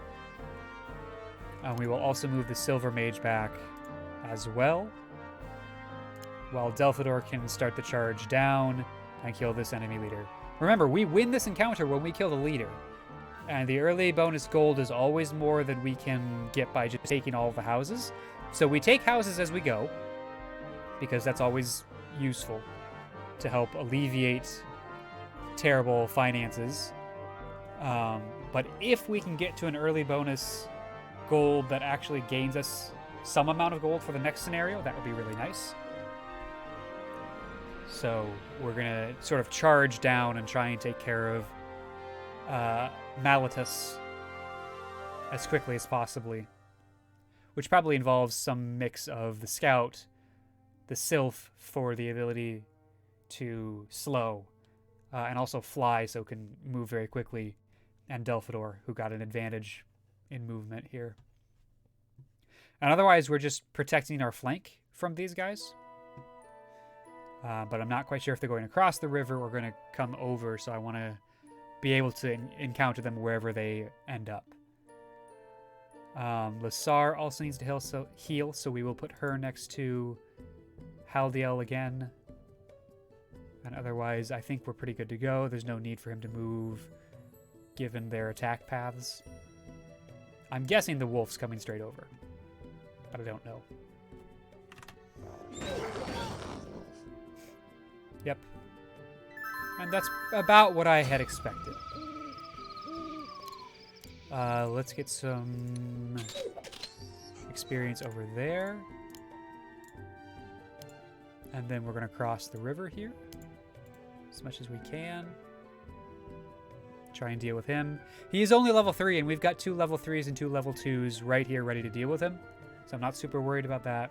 One of them is even a healer. So assuming we can make sure that the healer doesn't get hit first, that's fine. Yes, I suppose your relationship with me gives you the unique privilege of calling me a little bitch. Smartest. I think you are in fact correct about that. Time to pound. That's not great. How are you? It's better. You don't need the experience though.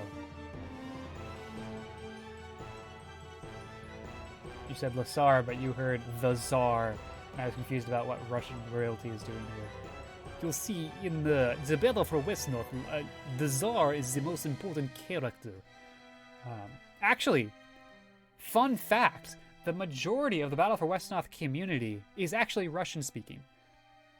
So there's a really big tournament going on right now that is all of the commentary and everything that's going on in it is entirely in Russian, and so I don't understand anything that's going on. But I tuned into one of their streams earlier today because I was interested. And then I quickly lost interest, because when I can't understand what the commentary is saying, I can't really understand what strategic decisions are being made and why. so I don't really learn a whole lot from that.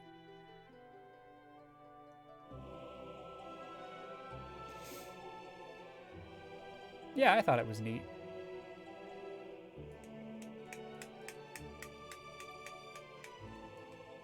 All right, what are we doing here? I think we're just going to use the dwarf.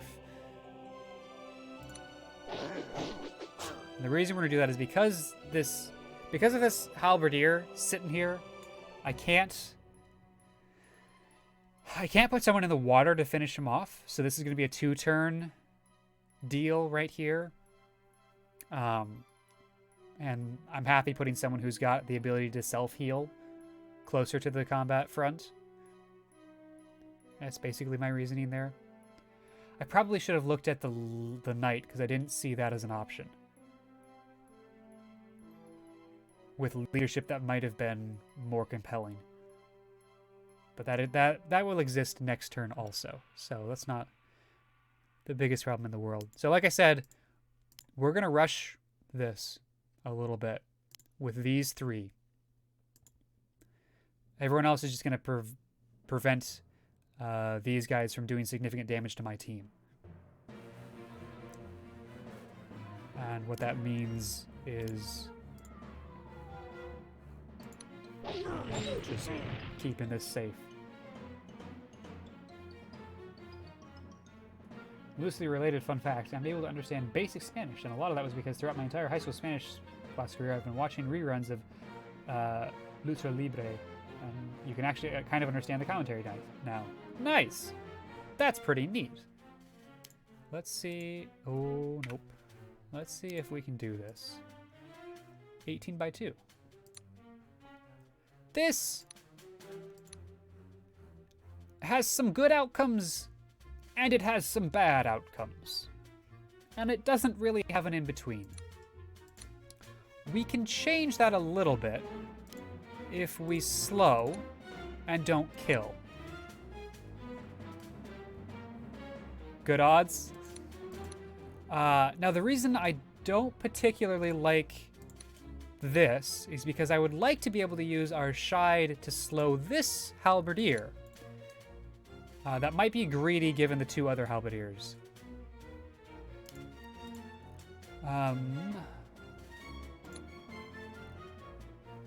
You're a gambling person? Alright, I mean, listen, if Vorty is willing to gamble our horsemen, I guess I'm willing to gamble our horsemen.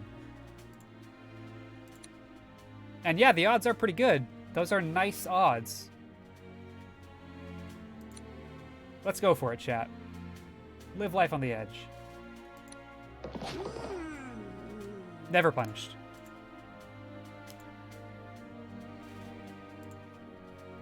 And now we need to make sure that that's true. Oh, wait, it's the horse. And never mind, never mind, never mind. Oh, no, panic. Eject, eject. No, it's okay, Vorty. It ended up okay. You thought it was a bad unit? Hey, hey. I try very hard to not have bad units after 20 scenarios.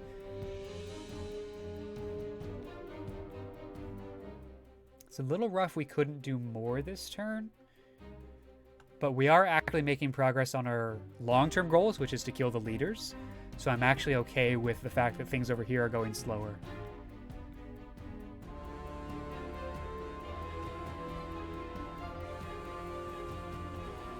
This is a little worrisome. The worst is a 15 by 3, which is max 45. So these units seem fine. Can I move the top group forward? By the top group, what do you mean? This group? Or this group? Like, these guys are mostly sitting here. Because I think these 3 are going to be able to kill Maladus before anyone else can get down there. So they're just going to sit on this side of the river and kite the attacks from these 2, and then cross down and pincer onto these 2. And for now, I'm going to leave these 3 for more healing. He's close enough to the river that there's no real reason for him to move forward. So I'm pretty happy with my positioning down here. And we're going to end the turn. I kind of expected that.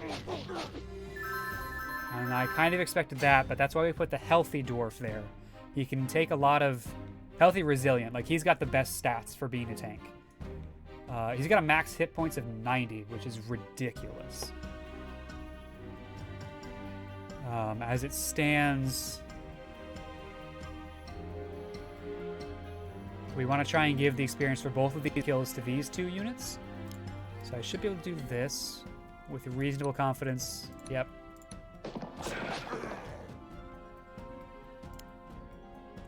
You can move back. We'll go Thunderer here. That's kind of the problem with Thunderers, is that they either hit or they don't.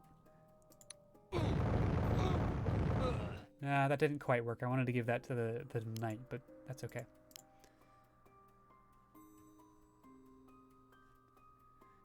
In this case, we move over. Well, we'll wait on the Silver Mage for a second.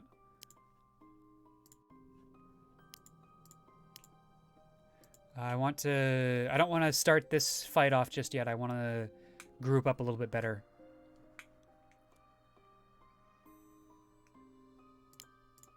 First thing to do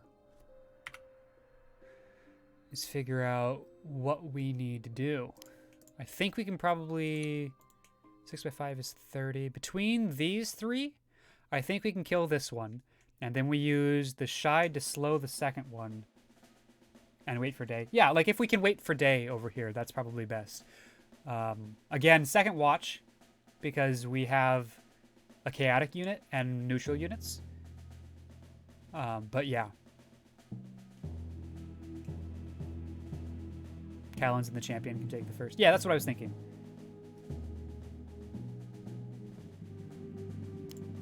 Alright, let's go for that. Oh, easily. Need to hit 3 times. Yeah. It's messy because he's got first strike. But we've got 77 hit points.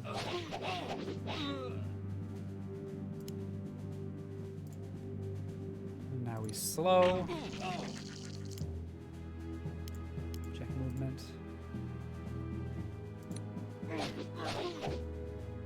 It looks like that's not quite gonna work. So instead, we're gonna take this house and come in on him on the next turn. Luckily, this ended up perfectly fine, and we can start to move folks down a little bit more proactively. I think he's just out of the fight at this point.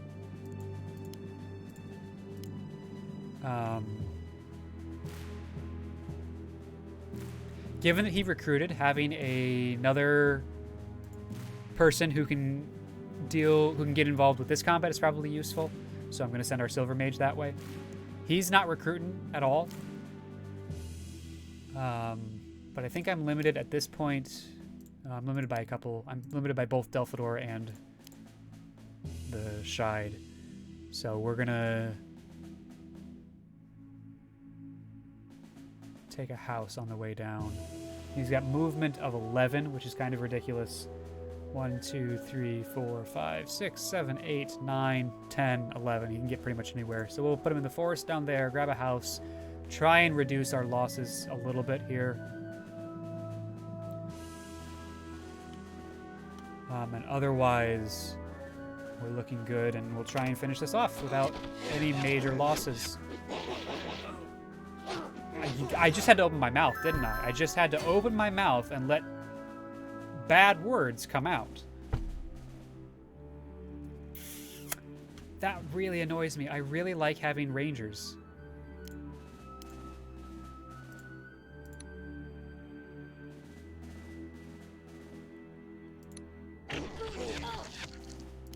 I felt the need to slow because we're stuck here now. We have to do this.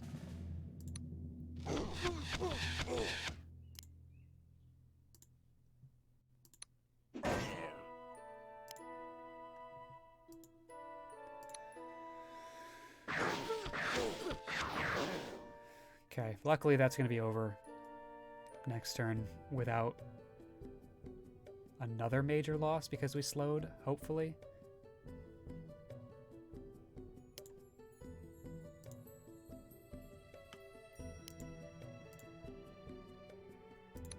8-2. Is there any way to get leadership down there? There's not. So we do this.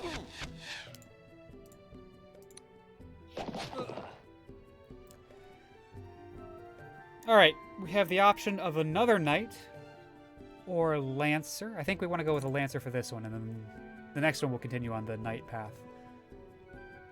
Like I said, this is the end of that level up tree, and I'm not super, like, there's not a whole lot of reason to go further than that. These will be useful against the archers in the next scenario. So now we've finished up everything here. Now it's just about sweeping down to get houses.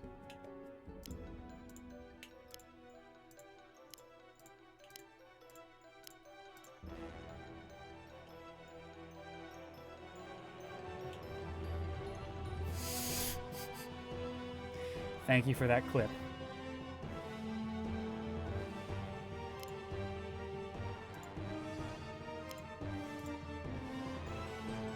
Okay, so this is where one of the places where we don't want to wait for day to attack.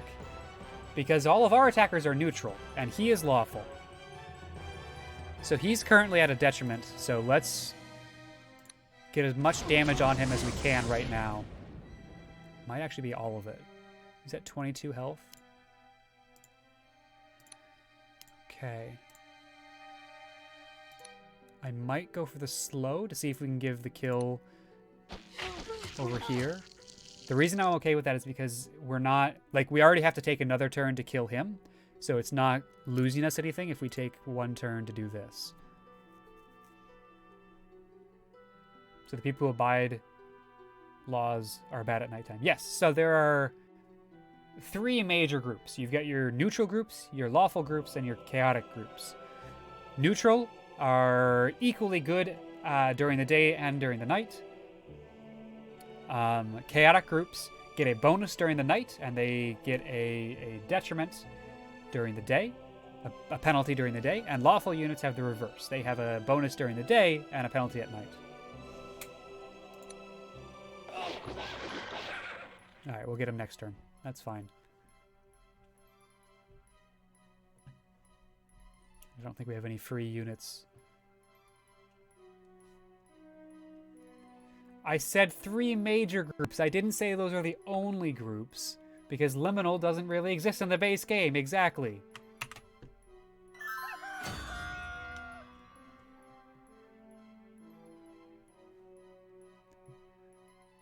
Oh, look, that's cute.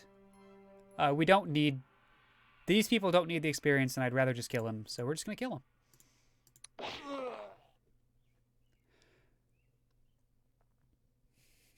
Ah, the 4 genders. Lawful, neutral, chaotic, and liminal. Exactly, those are the 4 genders. Let's do this. I was hoping she would have leveled up, but that's okay. Alright, we ended that okay. I'm not happy with losing the ranger, but moving on.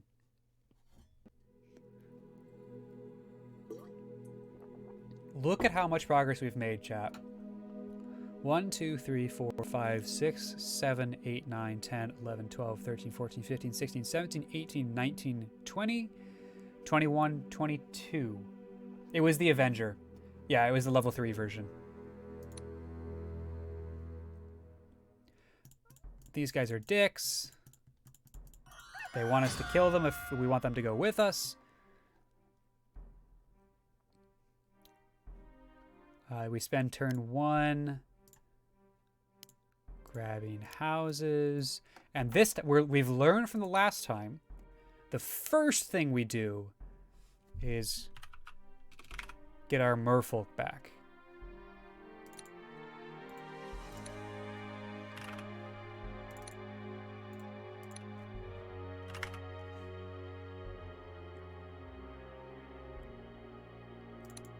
For a couple of reasons. One, they're lawful. Or sorry, they're loyal, so they don't cost us any upkeep. So that's great for us to recruit them first. Secondly, it takes them a while to get into the lake. This is our end goal over here. So I'm going to set my waypoint here and make him move there. We'll have to move Delphador. Yep, we got Gwimli. We got ourselves a Gwimli. Friends, Romans, and countrymen, we have Gwimli. We should probably bring Swamwise Gwamji also. That gives us a warrior, a netcaster, a priestess, and a hoplite.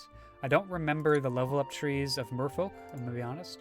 So warrior gets to go to hoplite or triton, so I want to get Swamwise Gwamji into the triton, because we have a hoplite already.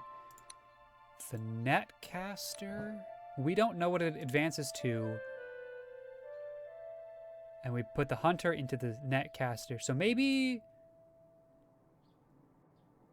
getting a spearman who's close to leveling up, if we have one, would be nice.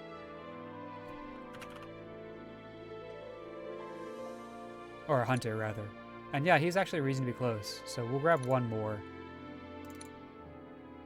Now these 5 should... So the goal with these 5 is to go up here, down this river, across to here, and take out this Grand Knight.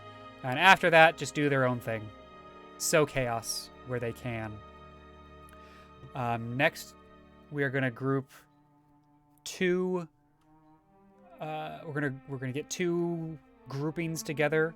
One's gonna go south, and then west, and one's gonna go north. So the first one will go south, and that will include most of our leadership squad. I don't know really what to call them. I know there's the heroes. That's what they're called. They're called the heroes. So south.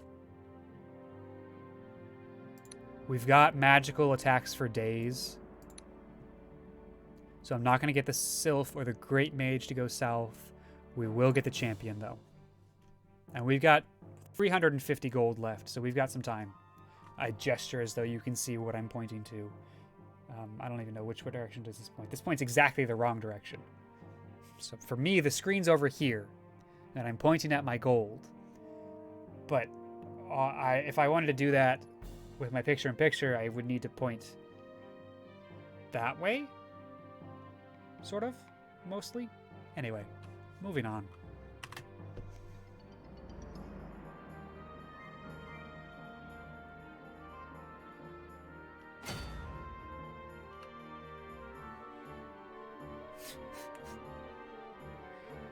Vorty wants us to become necromancers because then we don't have to pay the zombies. It turns out walking corpses do have upkeep costs. So we do have to pay zombies. Delphador, you're in the way.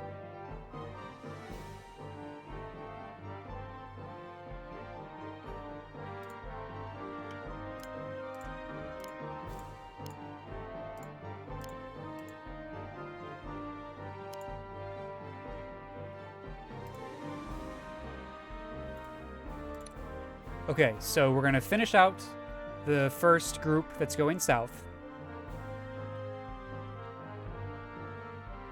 No, well, so technically it is an upkeep cost, not necessarily a wage, right? So we're probably doing things like finding flesh for them to eat, or whatever. Magical spell components are pretty darn expensive these days.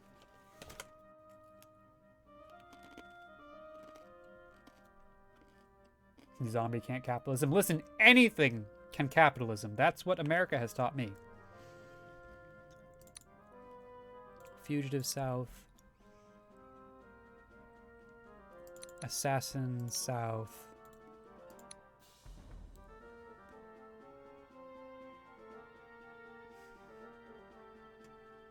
Paladin south.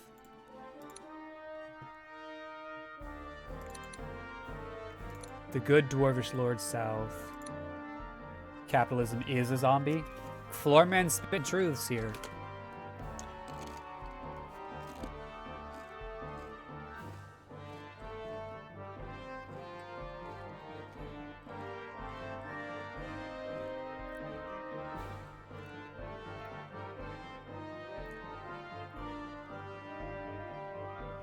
A bloating, shambling corpse that is soon to die and take all of us with it.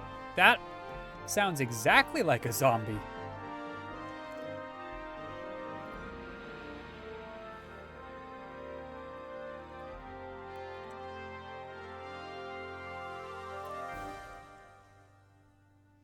All right. Who else is going down south? 1, 2, 3, 4, 5, 6, 7, 8. That might be enough.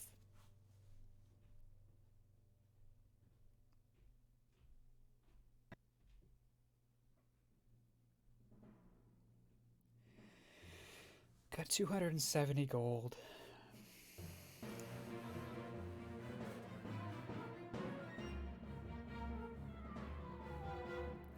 Let's send 10 units south. So 2 more. And let's send...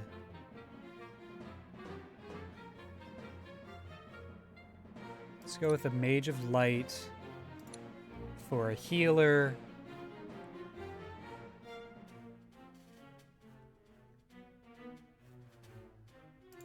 Because you've got the Paladin.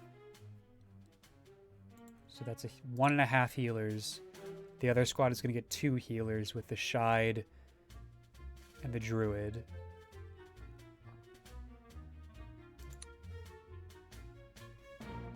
Honestly, the Huntsman is pretty versatile here. I might send him. Or the Dragon Guard?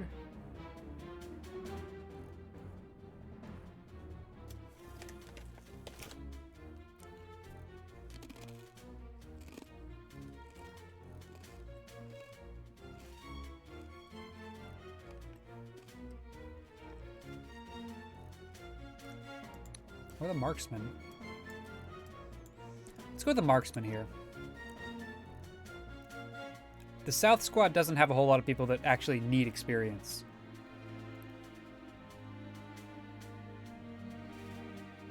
Yeah, that seems good. Which makes sense, to be perfectly honest, because the South squad is going to be expected to sweep through 2 groups. They're going to do green and black. The North squad is only expected to do blue, because our C squad will be taking out pink.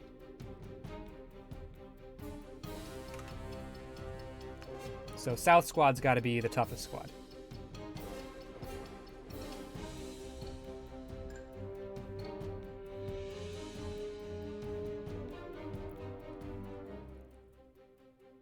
DeSmartest is excited. I'm excited for what DeSmartest has to say.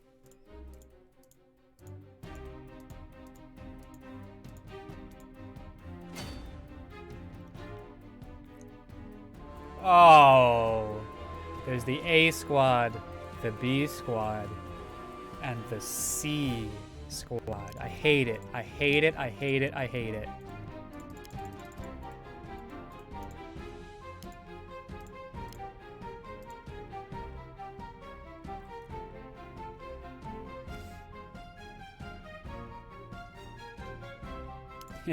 He's invisible. Oh, I'm easily amused.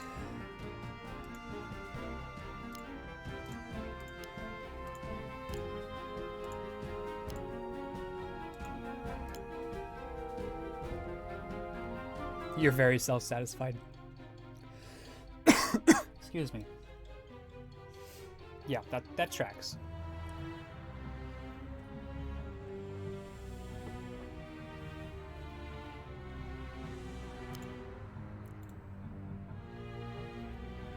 That, my friends, is a Lancer.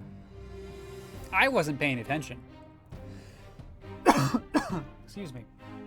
I thought that was just a horseman. So we gotta be careful.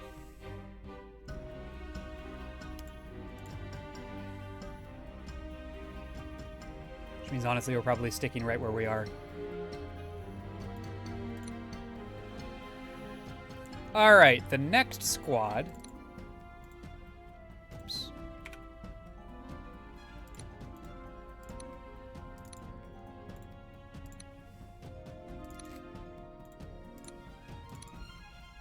It's all of these folks.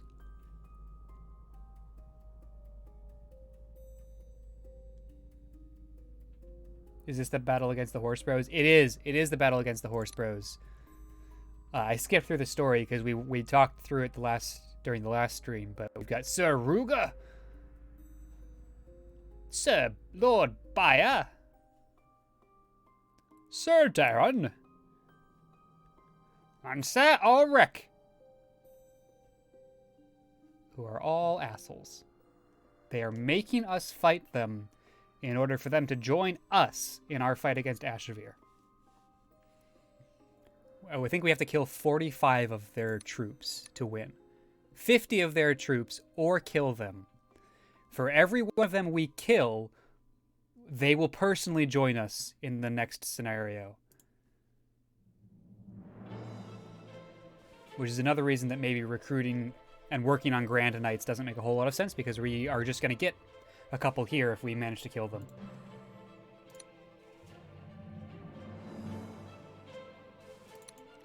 Dwarvish Lord. Highwayman.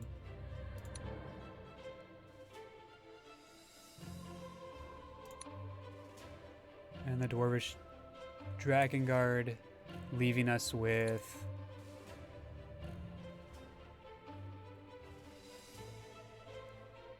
the ability to recall 4 more next turn. And then that squad gets to go north. Okay, I'm okay with this.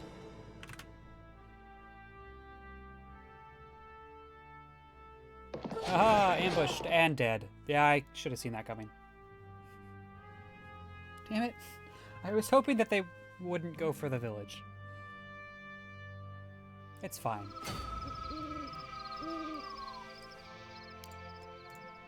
I definitely should have seen that coming. That is completely on me.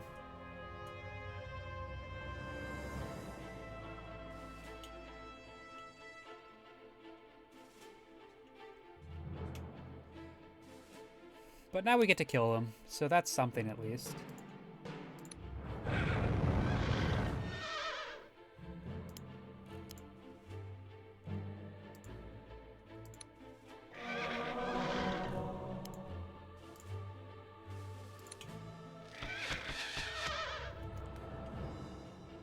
Video game people do that a lot. They always are like, yo, if you can prove you are better than me, I'll follow you. But like, why? I understand them wanting to prove yourself, but they could have at least made you do something useful for them. Yeah. Watch the south. Yeah, I'm watching. There's no one. There are 2 level 1 archers. And that's it. Those lancers have to come all the way back. Yeah, no, we're totally good right now.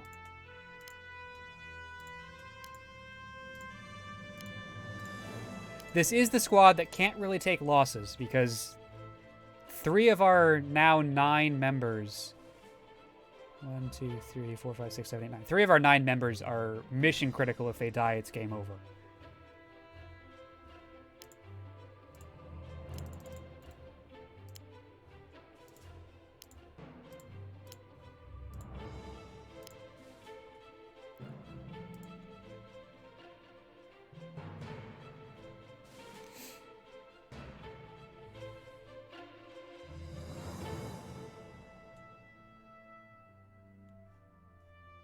I'm contemplating life for a second here.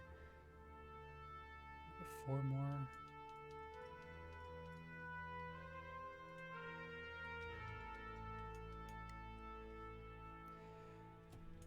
Do we send this south or north? I think we send it north.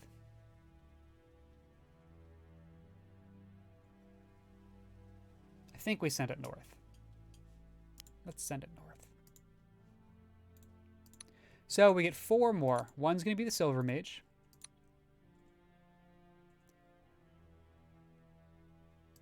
We're going to grab our Lancer and Knight because they're going to be useful against the archers and soldiers, the basic soldiers that are coming at us.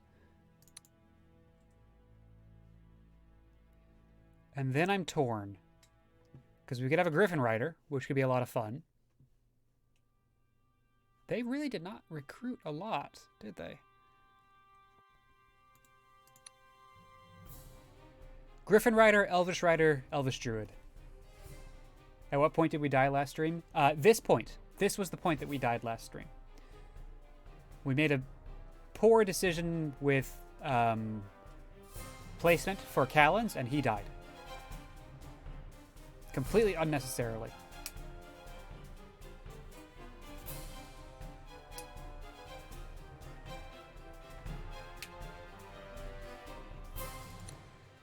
Let's see. 15-2 Resilient. These both have level up paths. 7-3.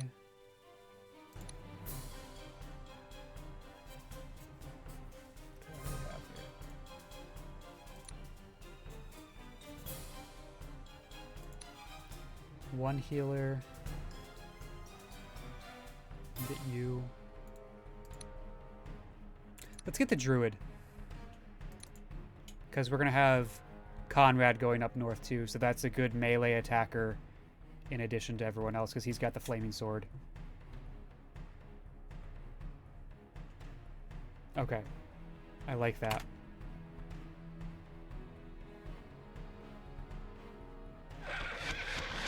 Oh no. Oh, those level 1s. They shot their tiny bows at my level 3s. I'm so upset. Oh no.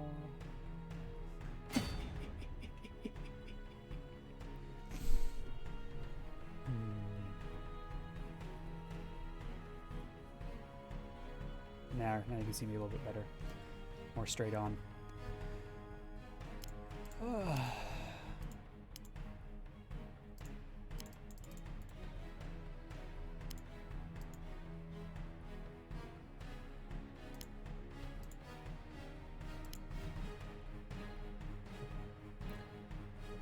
And one of the nice things is that the Silver Mage will be bouncing back and forth. So for now, gonna just put her on a house. You are the only person that needs experience, so we're gonna make sure you get it. And otherwise, we're just gonna kill. Let's show off backstab. I love backstab.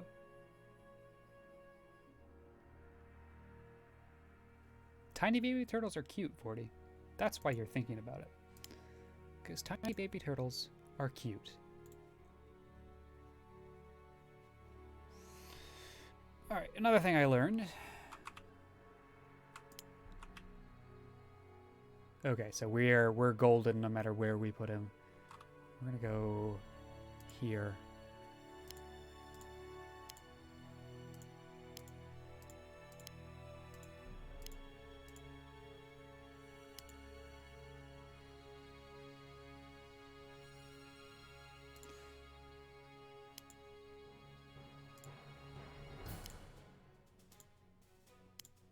And then we're just moving folks up north to go around the lake.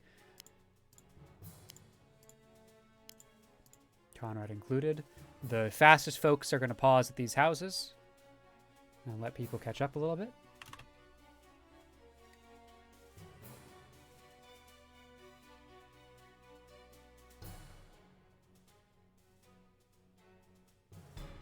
We're going to want to collapse to form much better defensive ranks down south, as they have now started to regroup their troops.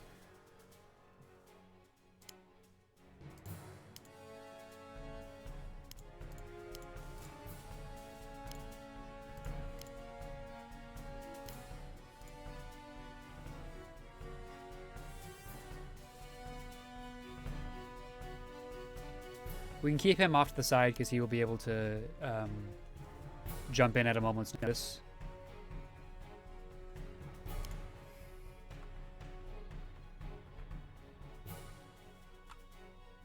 Do the same thing with him.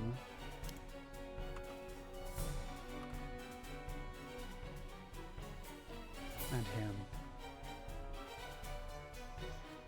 We can encircle there a little bit.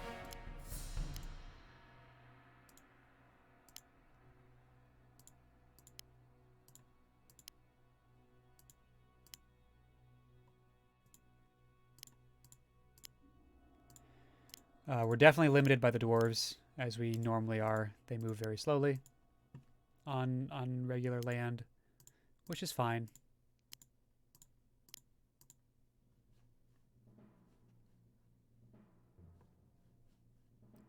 And you are just going to stay where you are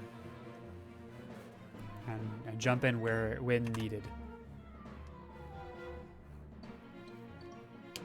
Hey, Block the Bleak, welcome. Good to see you in chat again.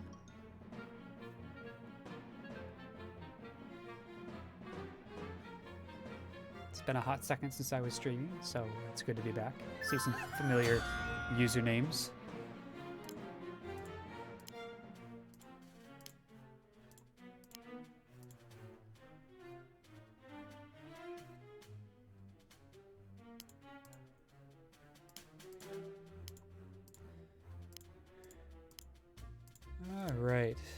Let's just sort of chill with our northern squad here. We don't want to get too far ahead of our dwarves. And they are just chilling, waiting for us. Except for that one lancer, so let's go ahead and take him out. I almost didn't see him. You just need to hit twice, which seems remarkably doable here.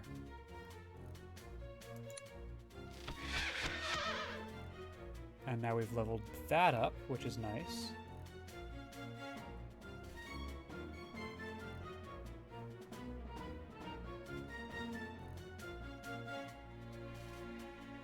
Check their movement. So is that going to be one archer? And yeah, so one archer and the lancer can get to him. It's not great.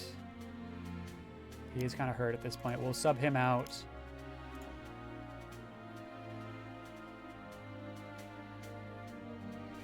That seems mostly fine. Do a quick switcheroo here, give a 70% there.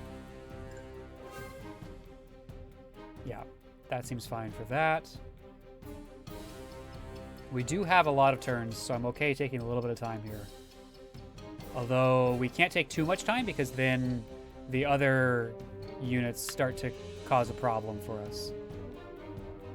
Maybe we should push this turn.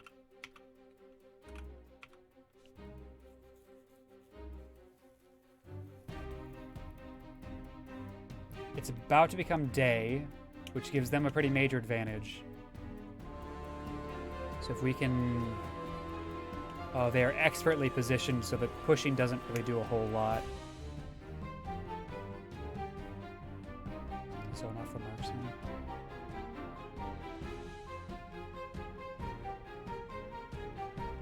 I think we're going to push our whole front line down and try and use zone of control.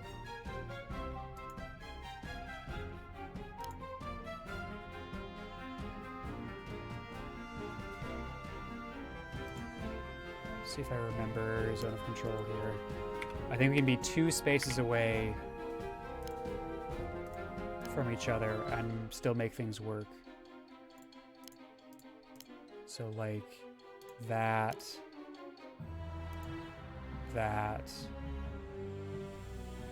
Yeah.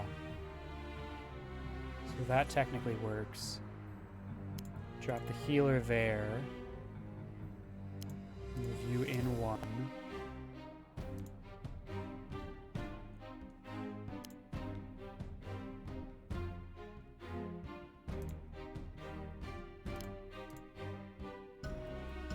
Yeah. So we push down ever so slightly there, keeping our frontline units as good tanks. And we should be okay here. Like, the problem's going to be this dwarf, but he's a resilient, healthy dwarf. He's got 90 hit points. If any of our units can tank, it's him. And again, we always have her to jump in at a moment's notice. You think the problem's going to be Lassar, in your opinion? That's a fair point. She does not have a lot of health. What she has are some really scary attacks on both ranged and sword. So I don't think the opponent's going to want to gang up on her when there are easier targets around. I don't know if that's true at all. I'm just hoping that 16-4 fire magical attack and then a 13-4 blade is enough to dissuade an attack. There's not really a good attack against her. The charge is really bad because that turns into a 26-4 on the backswing.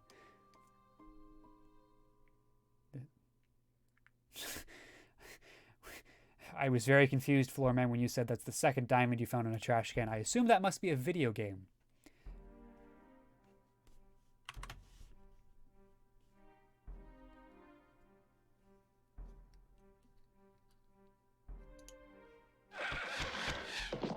That's more what I was expecting to see, to be perfectly honest.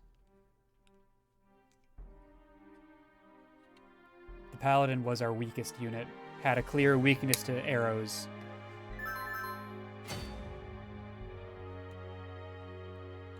Stardew Valley. Yeah, that's what I thought. I was right. Chat, I was right. Let it be known, I was right.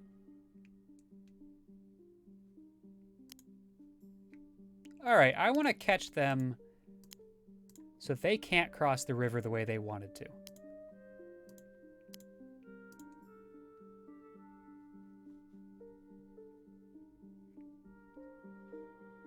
Because a charging attack in the water means that my 12x3 trident is actually a 24x3, 80% chance to hit.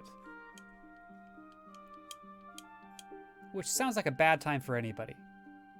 Granted, a 15x3 lance is going to be a 30x3 lance when it's charged. It only has a 60% chance to hit. So, that might not be a risk I'm willing to take.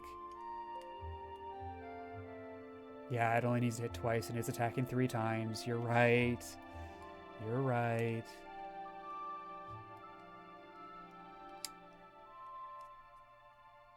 And there are 2 of them. Fine. I can't get a slow off. That's the nice thing about the net casters, that he has the ability to slow. We'll wait. I'm happy waiting. So the attacks do not happen all at once. They take turns. So it would be one of his attacks, one of my attacks, one of his attacks, one of my attacks, if both characters have 3. Good question.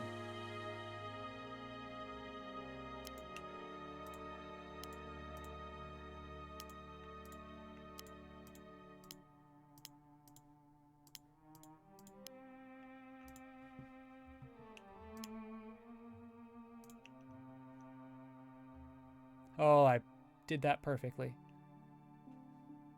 Go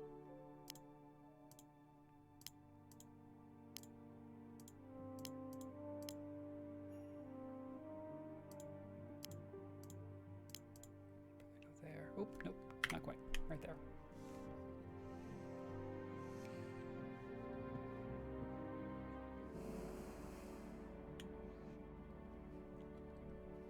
Okay. That's not great. If he hadn't recruited that Lancer, the easy thing to do is just, boom, kill him. But he did. I can circle around and try and zone of control in such a way that he can't get to me. But that's tricky, and in any way that I do that,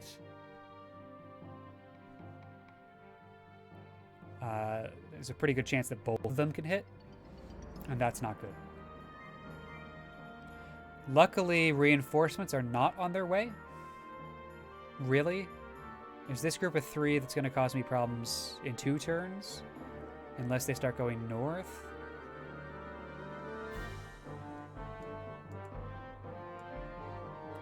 At this point, I think the Silver Mage is most useful down here.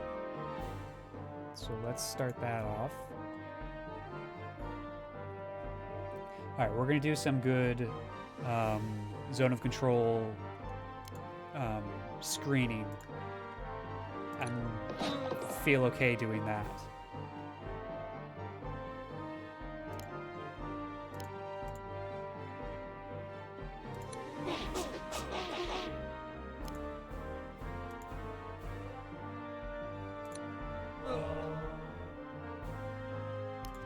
Pop that dwarf down. Pop Lasar over.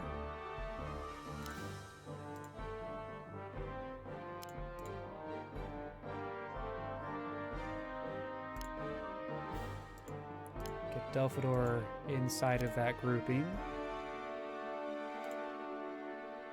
Pop Callens down a little bit.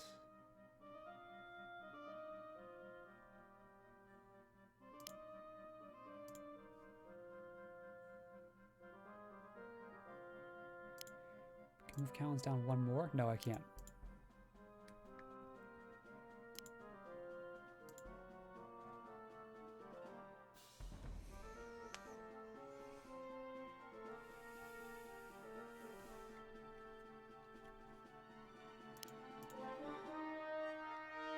Okay, that seems good there.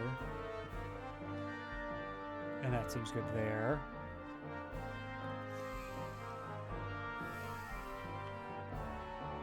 Oh, Delphador is not in a good spot. I thought he was more protected than that. And that, chat, is why you check. Okay.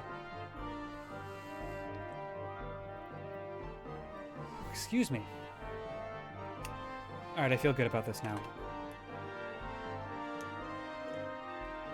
Everyone's just inching closer and closer together, and no one actually wants to take the first hit. God! Ugh. All right.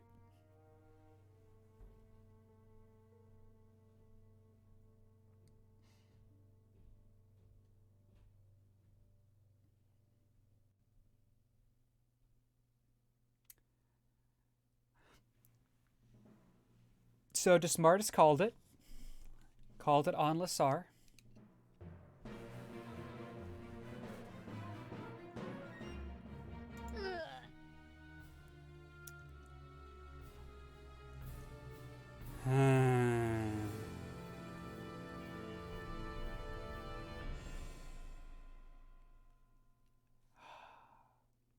Okay. I'm not ready to be done. Desmartis thinks that for this scenario, divide and conquer is too risky. I hear you. I do. I'm listening. I'm gonna keep doing it.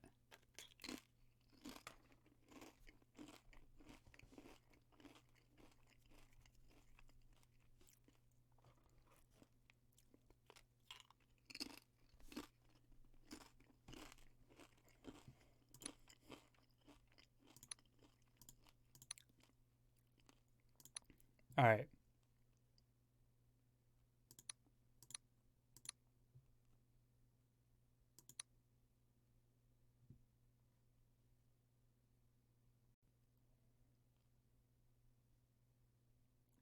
Where is it? I know it's here somewhere.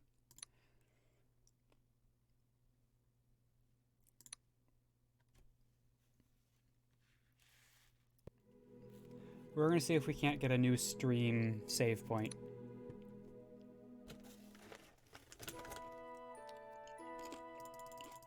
By winning this fight.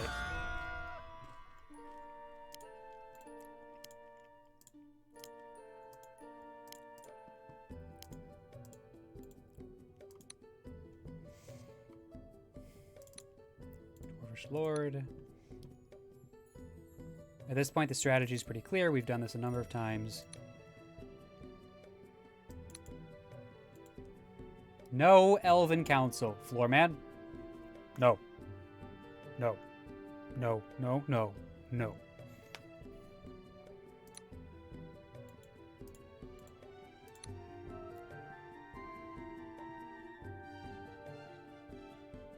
did I just do? That one. So, okay. To catch you up to smartest. Technically, our save point is at the scenario Elven Council. However, that scenario is entirely dialogue, and so I don't want to just go click through that again. So I'm not going back to that.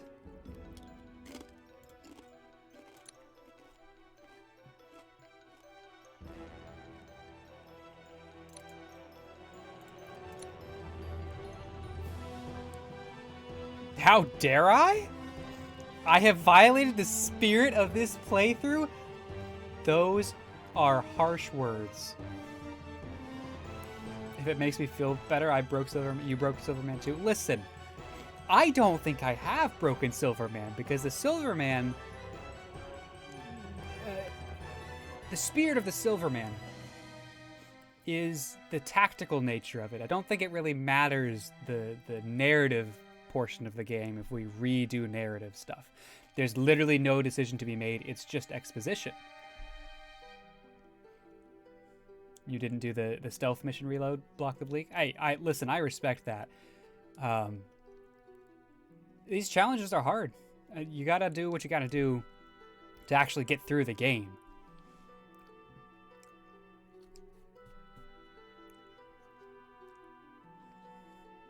Like, this was an Iron Man stream at the beginning, and then that became impossible, so we did Silverman.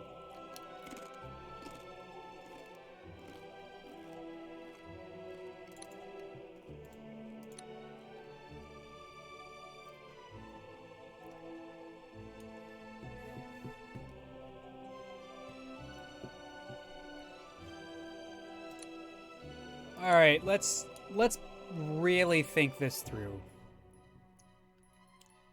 Piercing. These guys are weak to piercing.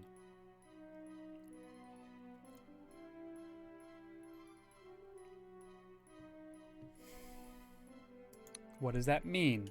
Well, I'm so glad you asked. That means that probably I want more archers, to be perfectly honest. Because it's a ranged pierce attack. Or we need to pick our attacks much better against the horsemen of the next scenario.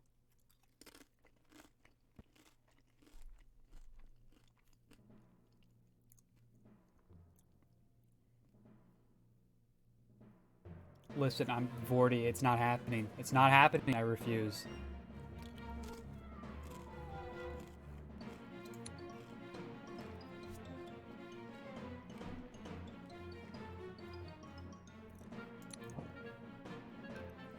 These are blade. We need piercing attacks.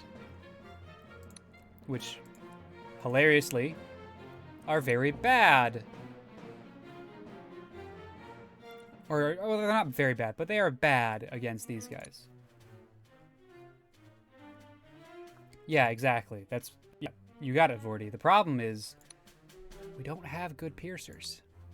Is your bow a piercing attack, or is it a... Okay, so we're probably going to have to recall the Trapper.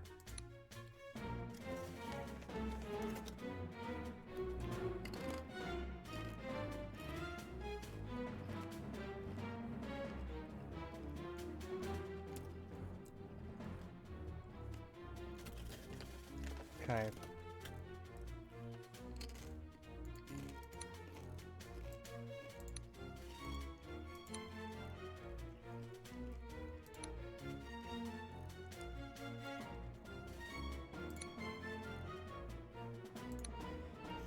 Regardless, for this section we want good magic users.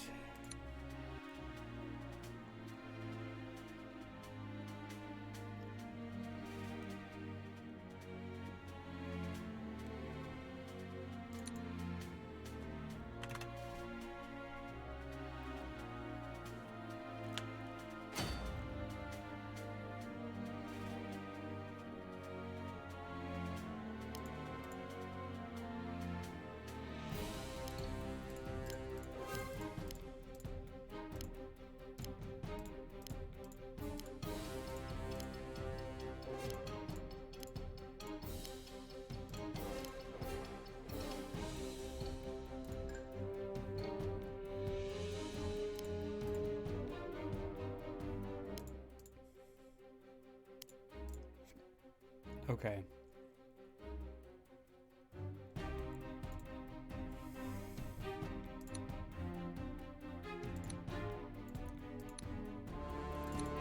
Avenger. Fugitive.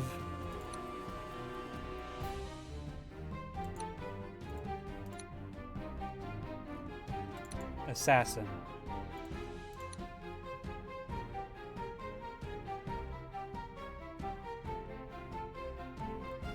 Marksman. That's my woods crew.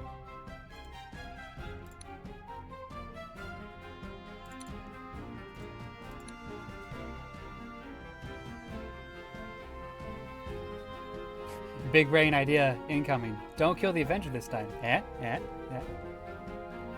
That's a really good idea.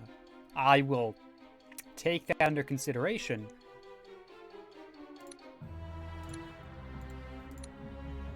As I also try to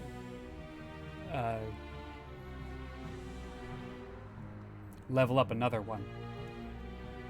Because, or even a marksman, because these guys are piercing.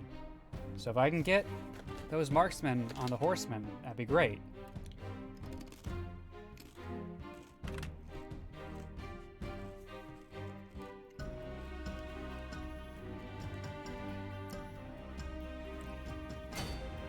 Like every single time before, they split apart for no reason, allowing us to actually be able to do some damage.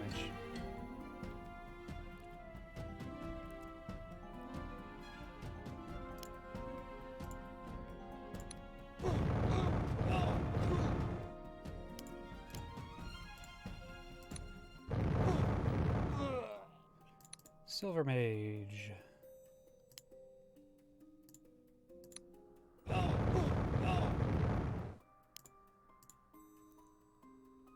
Needs to hit 3 times. Needs to hit both times. Needs to hit once. Love it.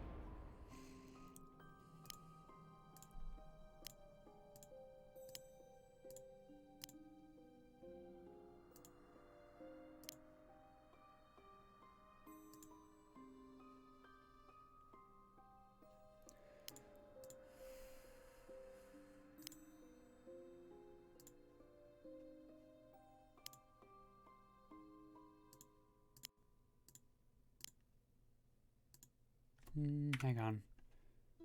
That is Danger Town. That is less Danger Town. It's Danger Town for Callans, but Callans can handle it.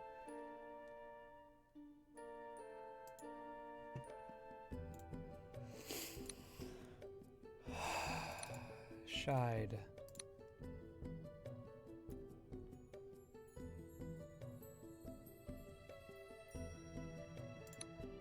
Did I get the druid back? No, I didn't. Druid.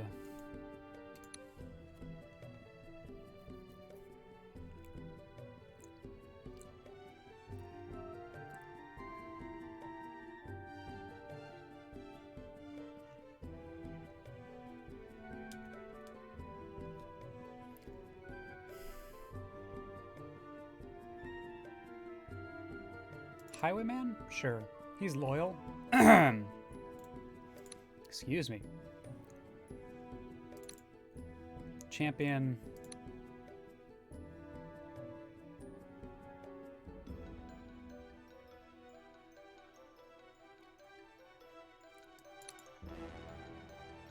Another healer.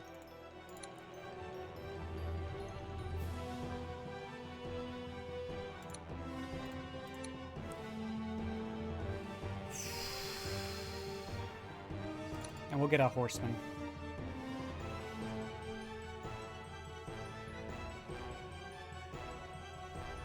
Yeah. I actually saw that coming, chap. That attack.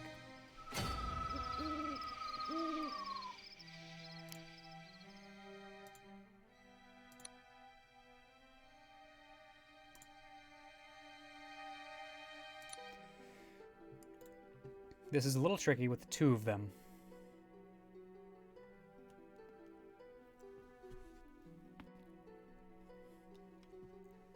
Unless I can force them to stay apart.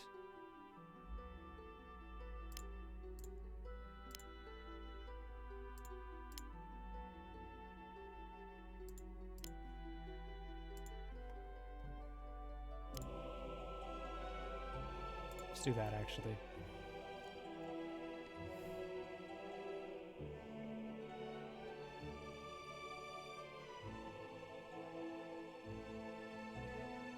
So I'm looking for the units of the furthest back to do damage here. Let's do that. They get to call their reinforcements. Big whoop. Not a... Don't really care about that. Now we double check some things. Alright, let's go down here. See what we can do. Reasonable. Not quite enough. Too much? No, not too much. But I like that better. That's exactly what I wanted. Come on, you had 4 chances. 4! All you needed to do was hit once. That's it. And you missed. Every single time. How dare you?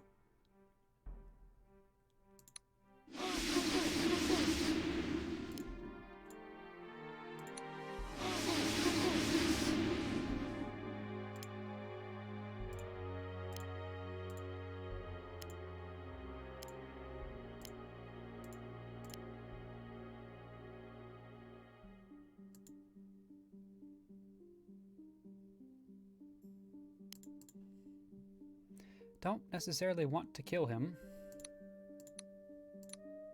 Because I'd like that experience to go to someone else, but I also don't want them to be able to gang up on anyone. Like, he's dead on the crackback no matter where he hits.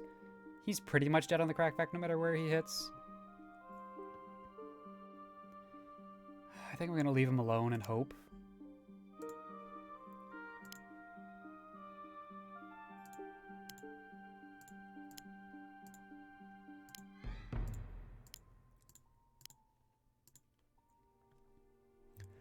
Alright, we get one more unit.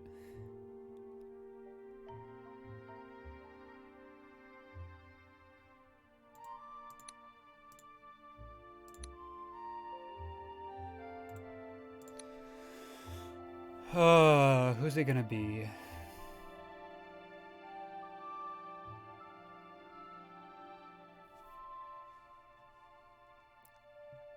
Let's get another archer. I want to see 2 rangers come out of this.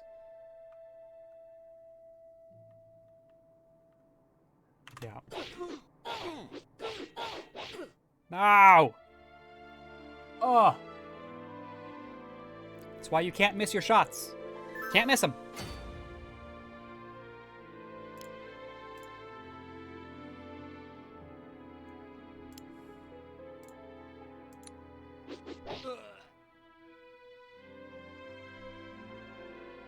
When you miss your shots, you die. No hyperbole, no nothing. You're dead.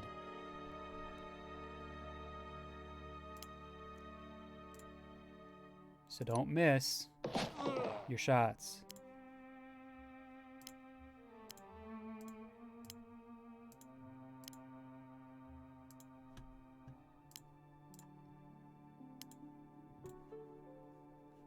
Listen, you sons of bitches. Wheeze is gonna kill you.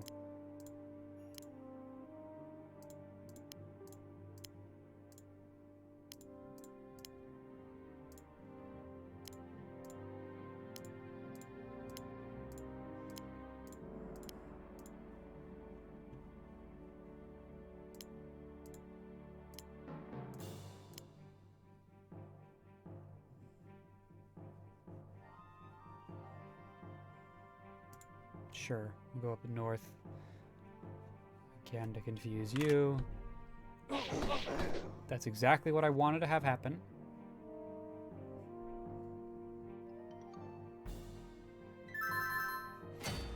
Which is why I put the half-healer paladin where he is.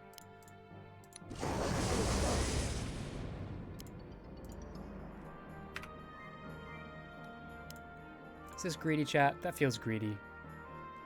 That feels like something someone who's tilted would do.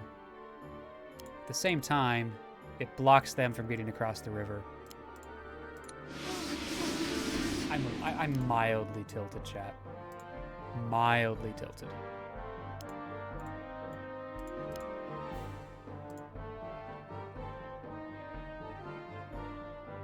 You listen here, Mr. Bad Dude. Use is gonna be a dead dude when Wheeze is done with uses. Exactly. Vorty gets it. Alright, I want to keep them in the bad terrain. As much as as much as possible. Yes, just a tad tilted. It was that archer that got me. 60% by 40. Missed every 60% by 4 attacks and missed every single attack. Every single one. What's up with that? That's a bad idea, James. Don't do that.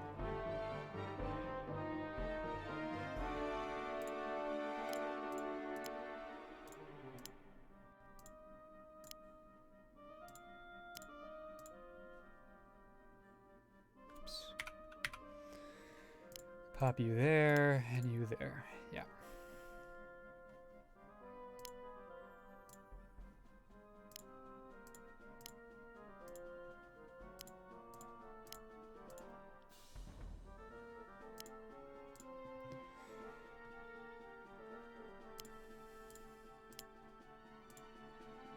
I'm going to ambush you. That's just what's about to happen. There is nothing you can do about it. Was that a smart thing to do? Not really. Fine.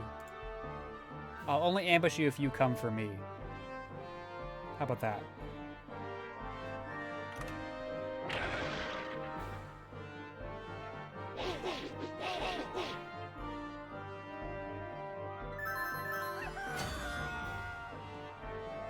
All right.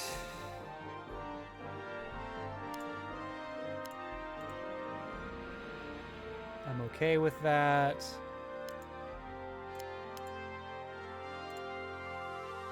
I'm okay with this because there's no one else that can get to them. And then I can do this.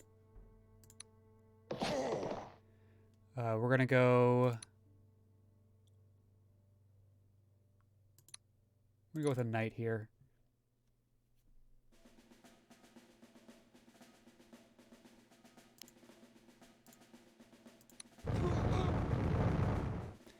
Keep them in the river.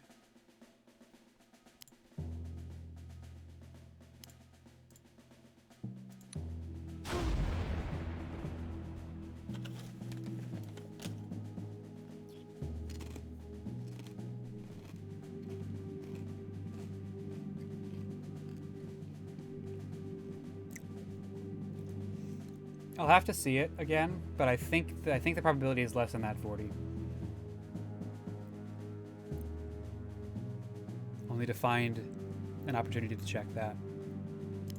Like this. 60%. 4 attacks. No, you're right. 13%. Yeah. Like, yes, it happens. Technically. Just not to me, okay? It just doesn't happen to me.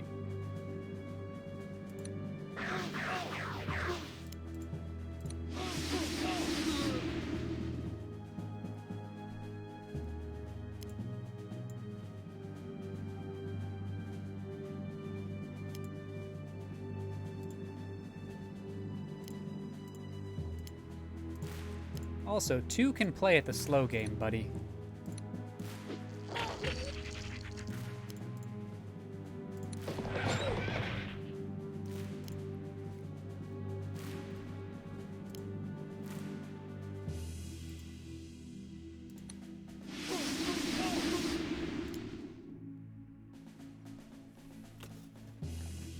Point is, 1 should have hit. Yeah.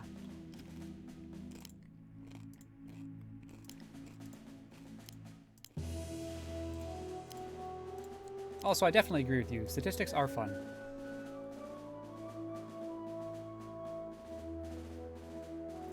Late night sad. Yeah. Yeah. We're actually not going to get out of the forest here.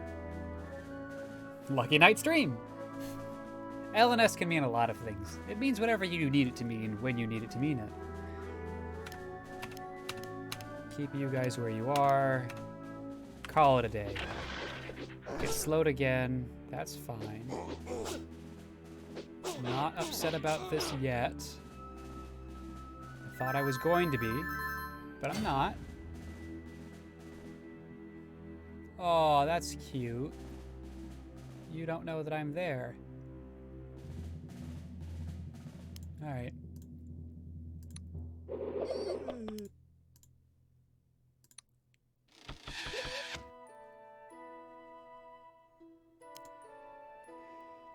All right, Delphador's gonna need some healing.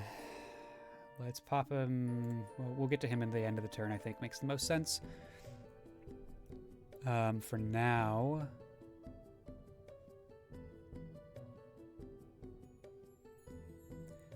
I need to back a couple of people off. Hit your attacks! Please, hit your attacks. I didn't think it was this complicated or controversial. Just, like, hit your attacks.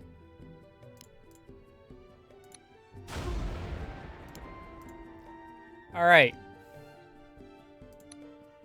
Luckily not slaughtered. Another great interpretation of LNS. 97.3, chat. 97.3% chance of doing what we need to do here. Okay, it happened. It actually happened. I'm proud.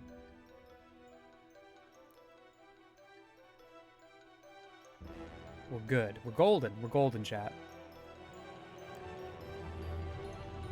Is there anyone else that needs experience that can get to you this turn? You. Limited neo... No. Not happy with that one, Floor Man.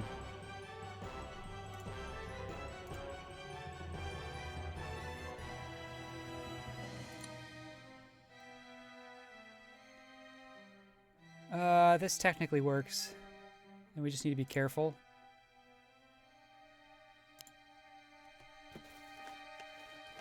Good night, Desmartus. Thanks for hanging out.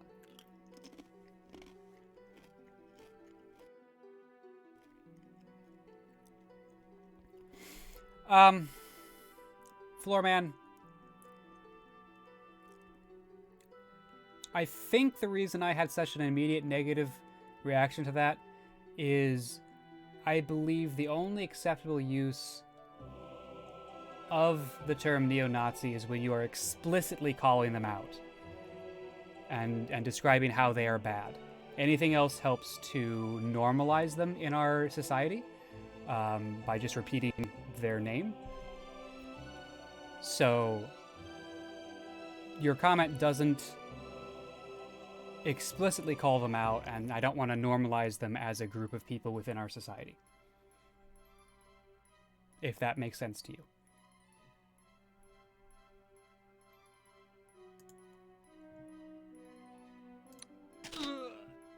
We're gonna play it fast and loose, chat.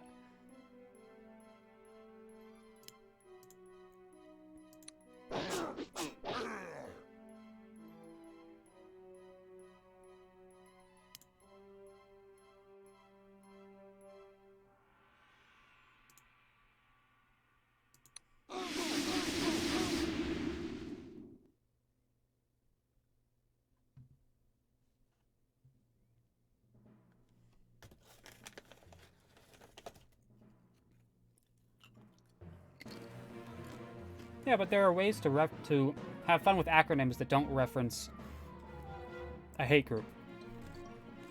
Alright, bye, Floorman.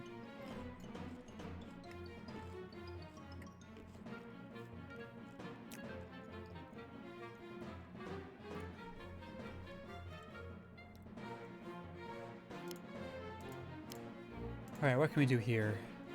Oh, it's so close. Can we get leadership over there? We can.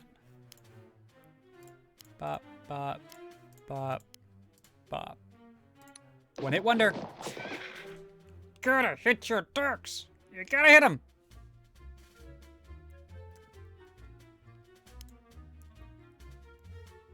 Ugh.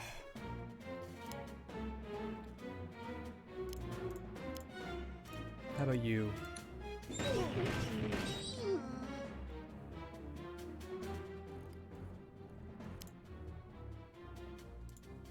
Why don't we just slow you and try and save that experience for someone else?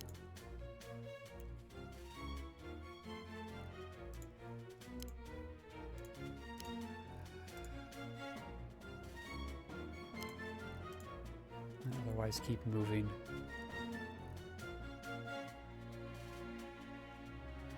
Okay, that looks good.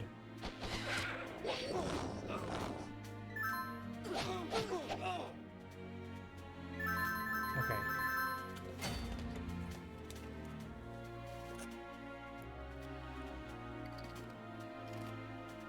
Alright. Bye, Vorty. Thank you all for hanging out in chat. Have a good night, everybody.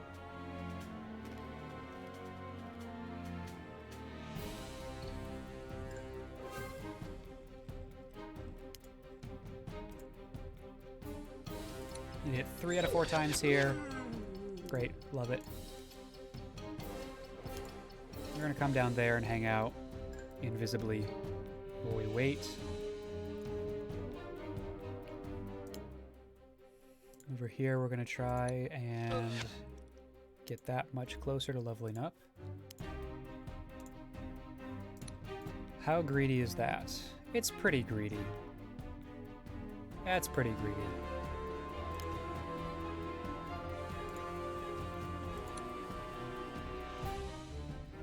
We can instead put you here, here. That doesn't accomplish anything.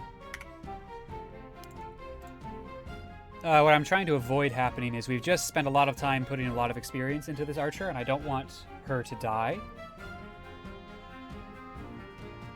So I'm trying to figure out a safe way to make sure that doesn't happen. And it might just be that we do this and have to shield. The problem is we can't get down far enough to do what I would like to do, I think. Although we might be able to just take him out. Nope, that is 4 times that you missed with that same attack. You are fired. You are absolutely fired. You don't get to get the experience anymore, and you're fired.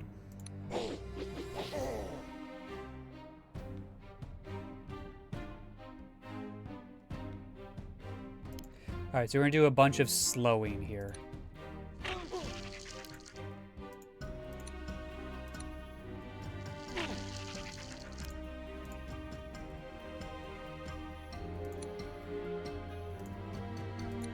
So what's the difference in his ability to move if we go here versus there?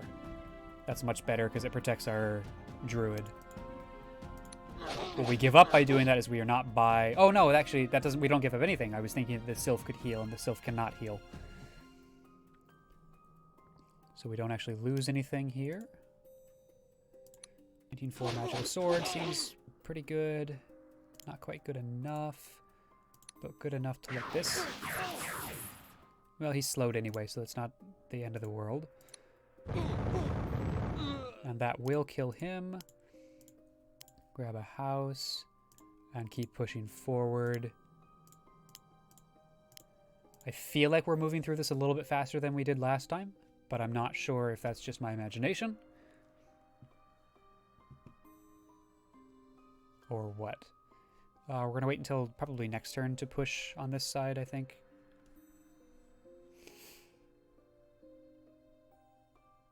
Yeah.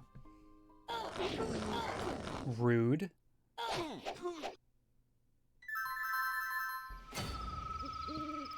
Oh, and he went that way. Nice.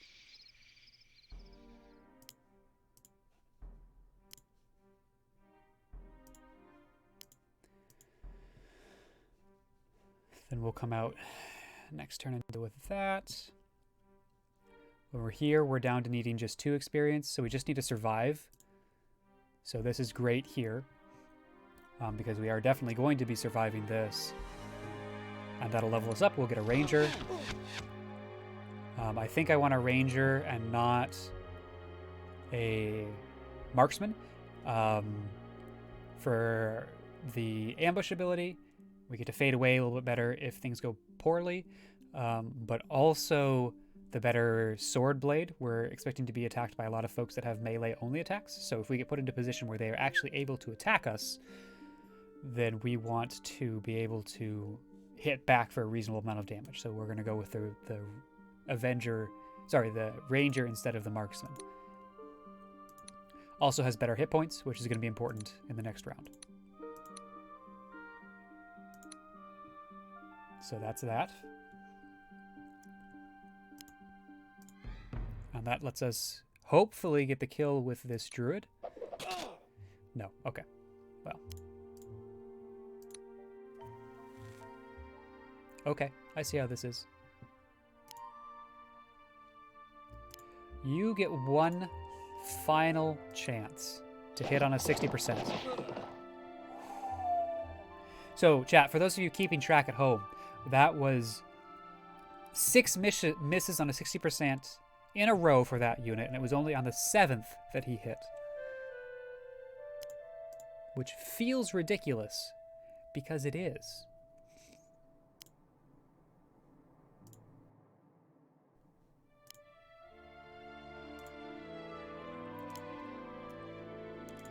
Lasar plus that knight and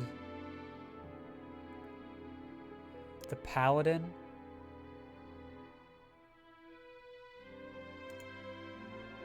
Should be enough to deal with him. Added bonus, we can grab if any of these 3 grab a house on their way down, we can bring in the silver mage as well pretty easily. As it stands, we're just gonna deal with you.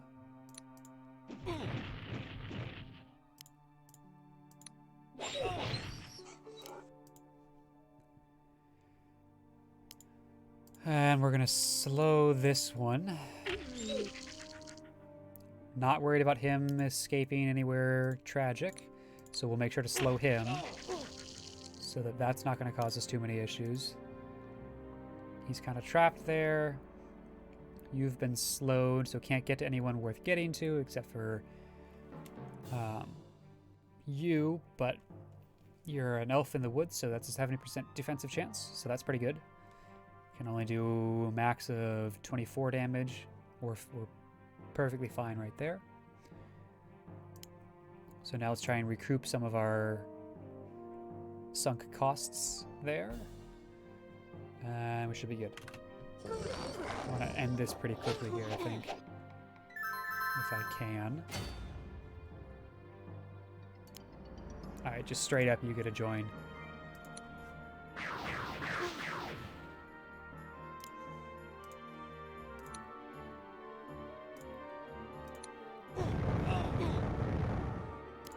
This is actually perfectly acceptable.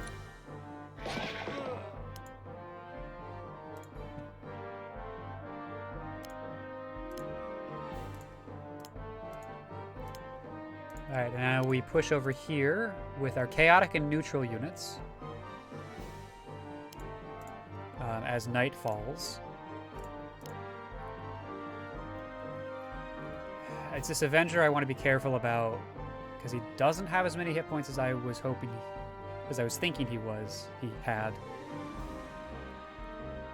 We're a turn off from attacking, so I'm going to leave him on the other side of the river, actually, this turn, and we can bring him in next turn.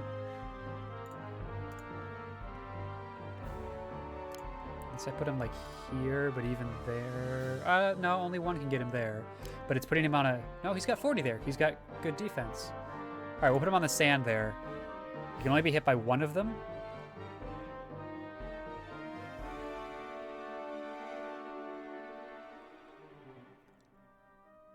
He is an elvish.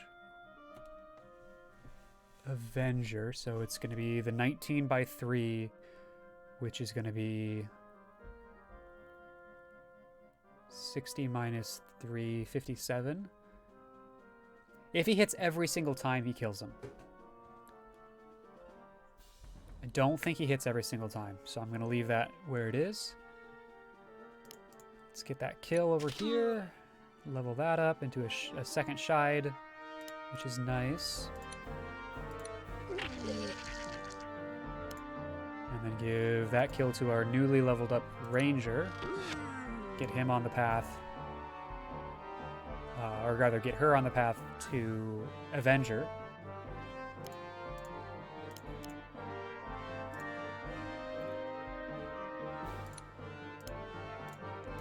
And slow again. Just keep pushing that there. Gradually doing more and more damage to wear them down. Until our Avenger can get down there next turn and finish off the kill there.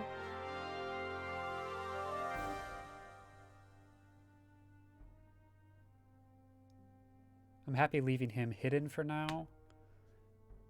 That's actually fine. Pulling folks down. All right, we should be good. He did exactly what he did last time, but this time it didn't work, so I appreciate that. And now we just need to kill everybody right now.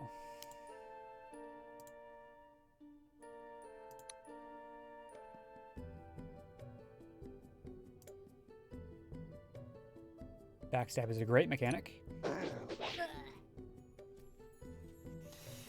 Ah! I didn't check the probabilities there. I wasn't paying attention. I shouldn't have done that. And now we move forward with our life.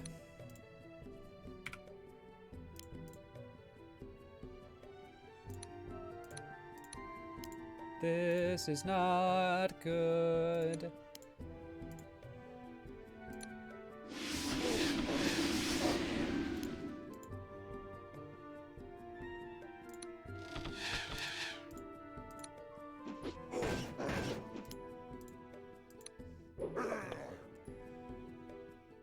All right. Luckily, we managed to do that.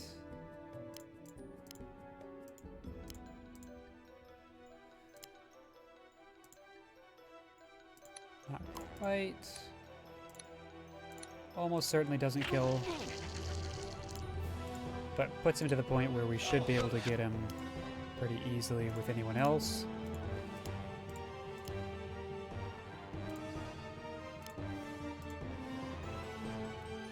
Which puts our Ranger at 40 experience, which is a good place to start.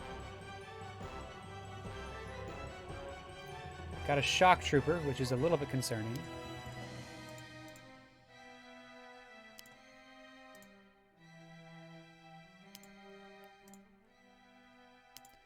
But I think that should be okay. 22 by 2. Oh, but that's because of leadership. Normally it's an 18 by 2. Alright, we're going to do that. That should be fine.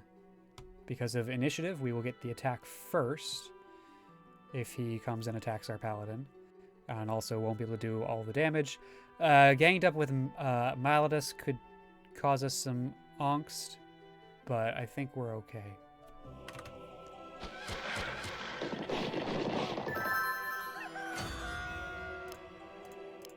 That was that angst I was talking about.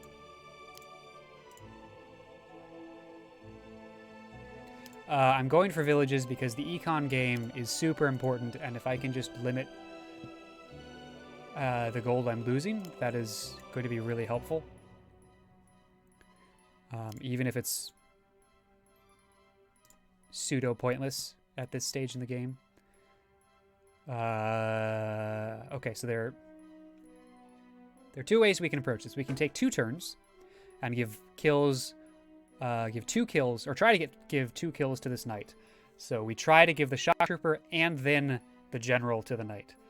The advantages in that case are we get 18 plus... Sorry, we get 16 plus 24 which is 40. Get 40 experience to him, which is enough that he will almost be at level 3 going into the next mission. Disadvantage is it takes us 1 extra turn. I think it's going to be worth it, to be perfectly honest. And now this is where I wish I had someone who could slow over here, because that would make me feel a lot more comfortable leaving 2 high-level folks alive while I try and deal with them. We're going to start down here, though, and do this. Oh, it's so close. That's where leadership comes in, because that pushes it over the edge.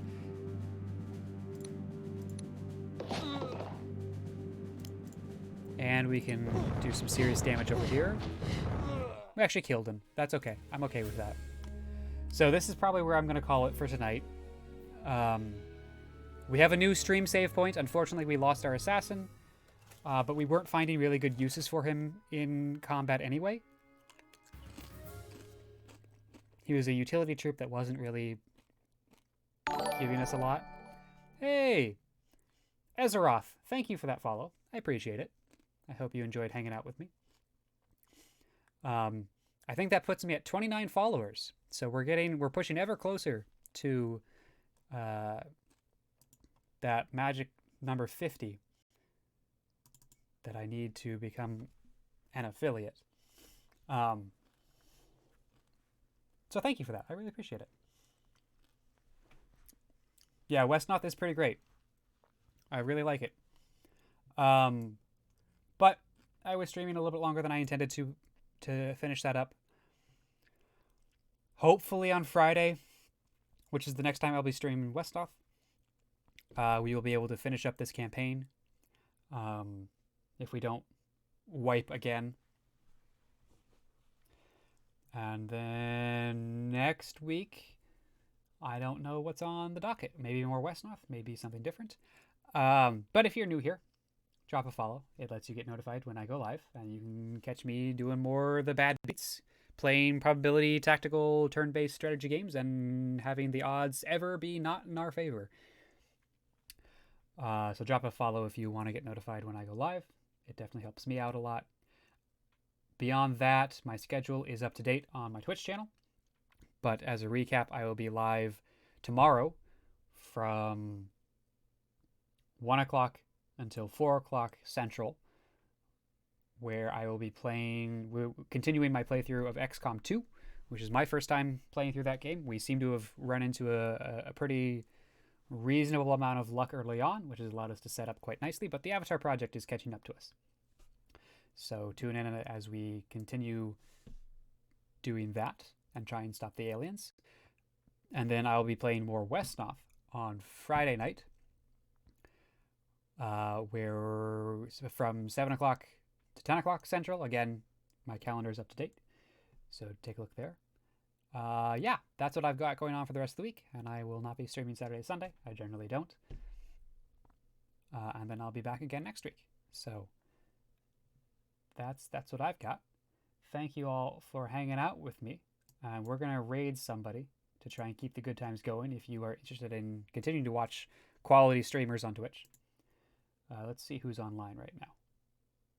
Ooh, this is fun. We're going to raid Funko. Funko is an Australian streamer who is very good at clicking on heads. He's a very good first-person shooter kind of guy, and I've been enjoying his breakdown of... He's very good about explaining what he's thinking about and why he made decisions, and then analyzing a fight after it ends when he loses and figuring out what to learn from it. And given that he's Australian, his stream is just starting now, so he'll be going for several more hours. And he is playing Escape from Tarkov, which is a really fun game set in the Russian town of Tarkov. So we'll go raid him, say hello, and I'll probably be hanging out in his chat for the rest of the night anyway. So come hang out with me. That's all I've got, friends. Stay safe, stay healthy, and thank you.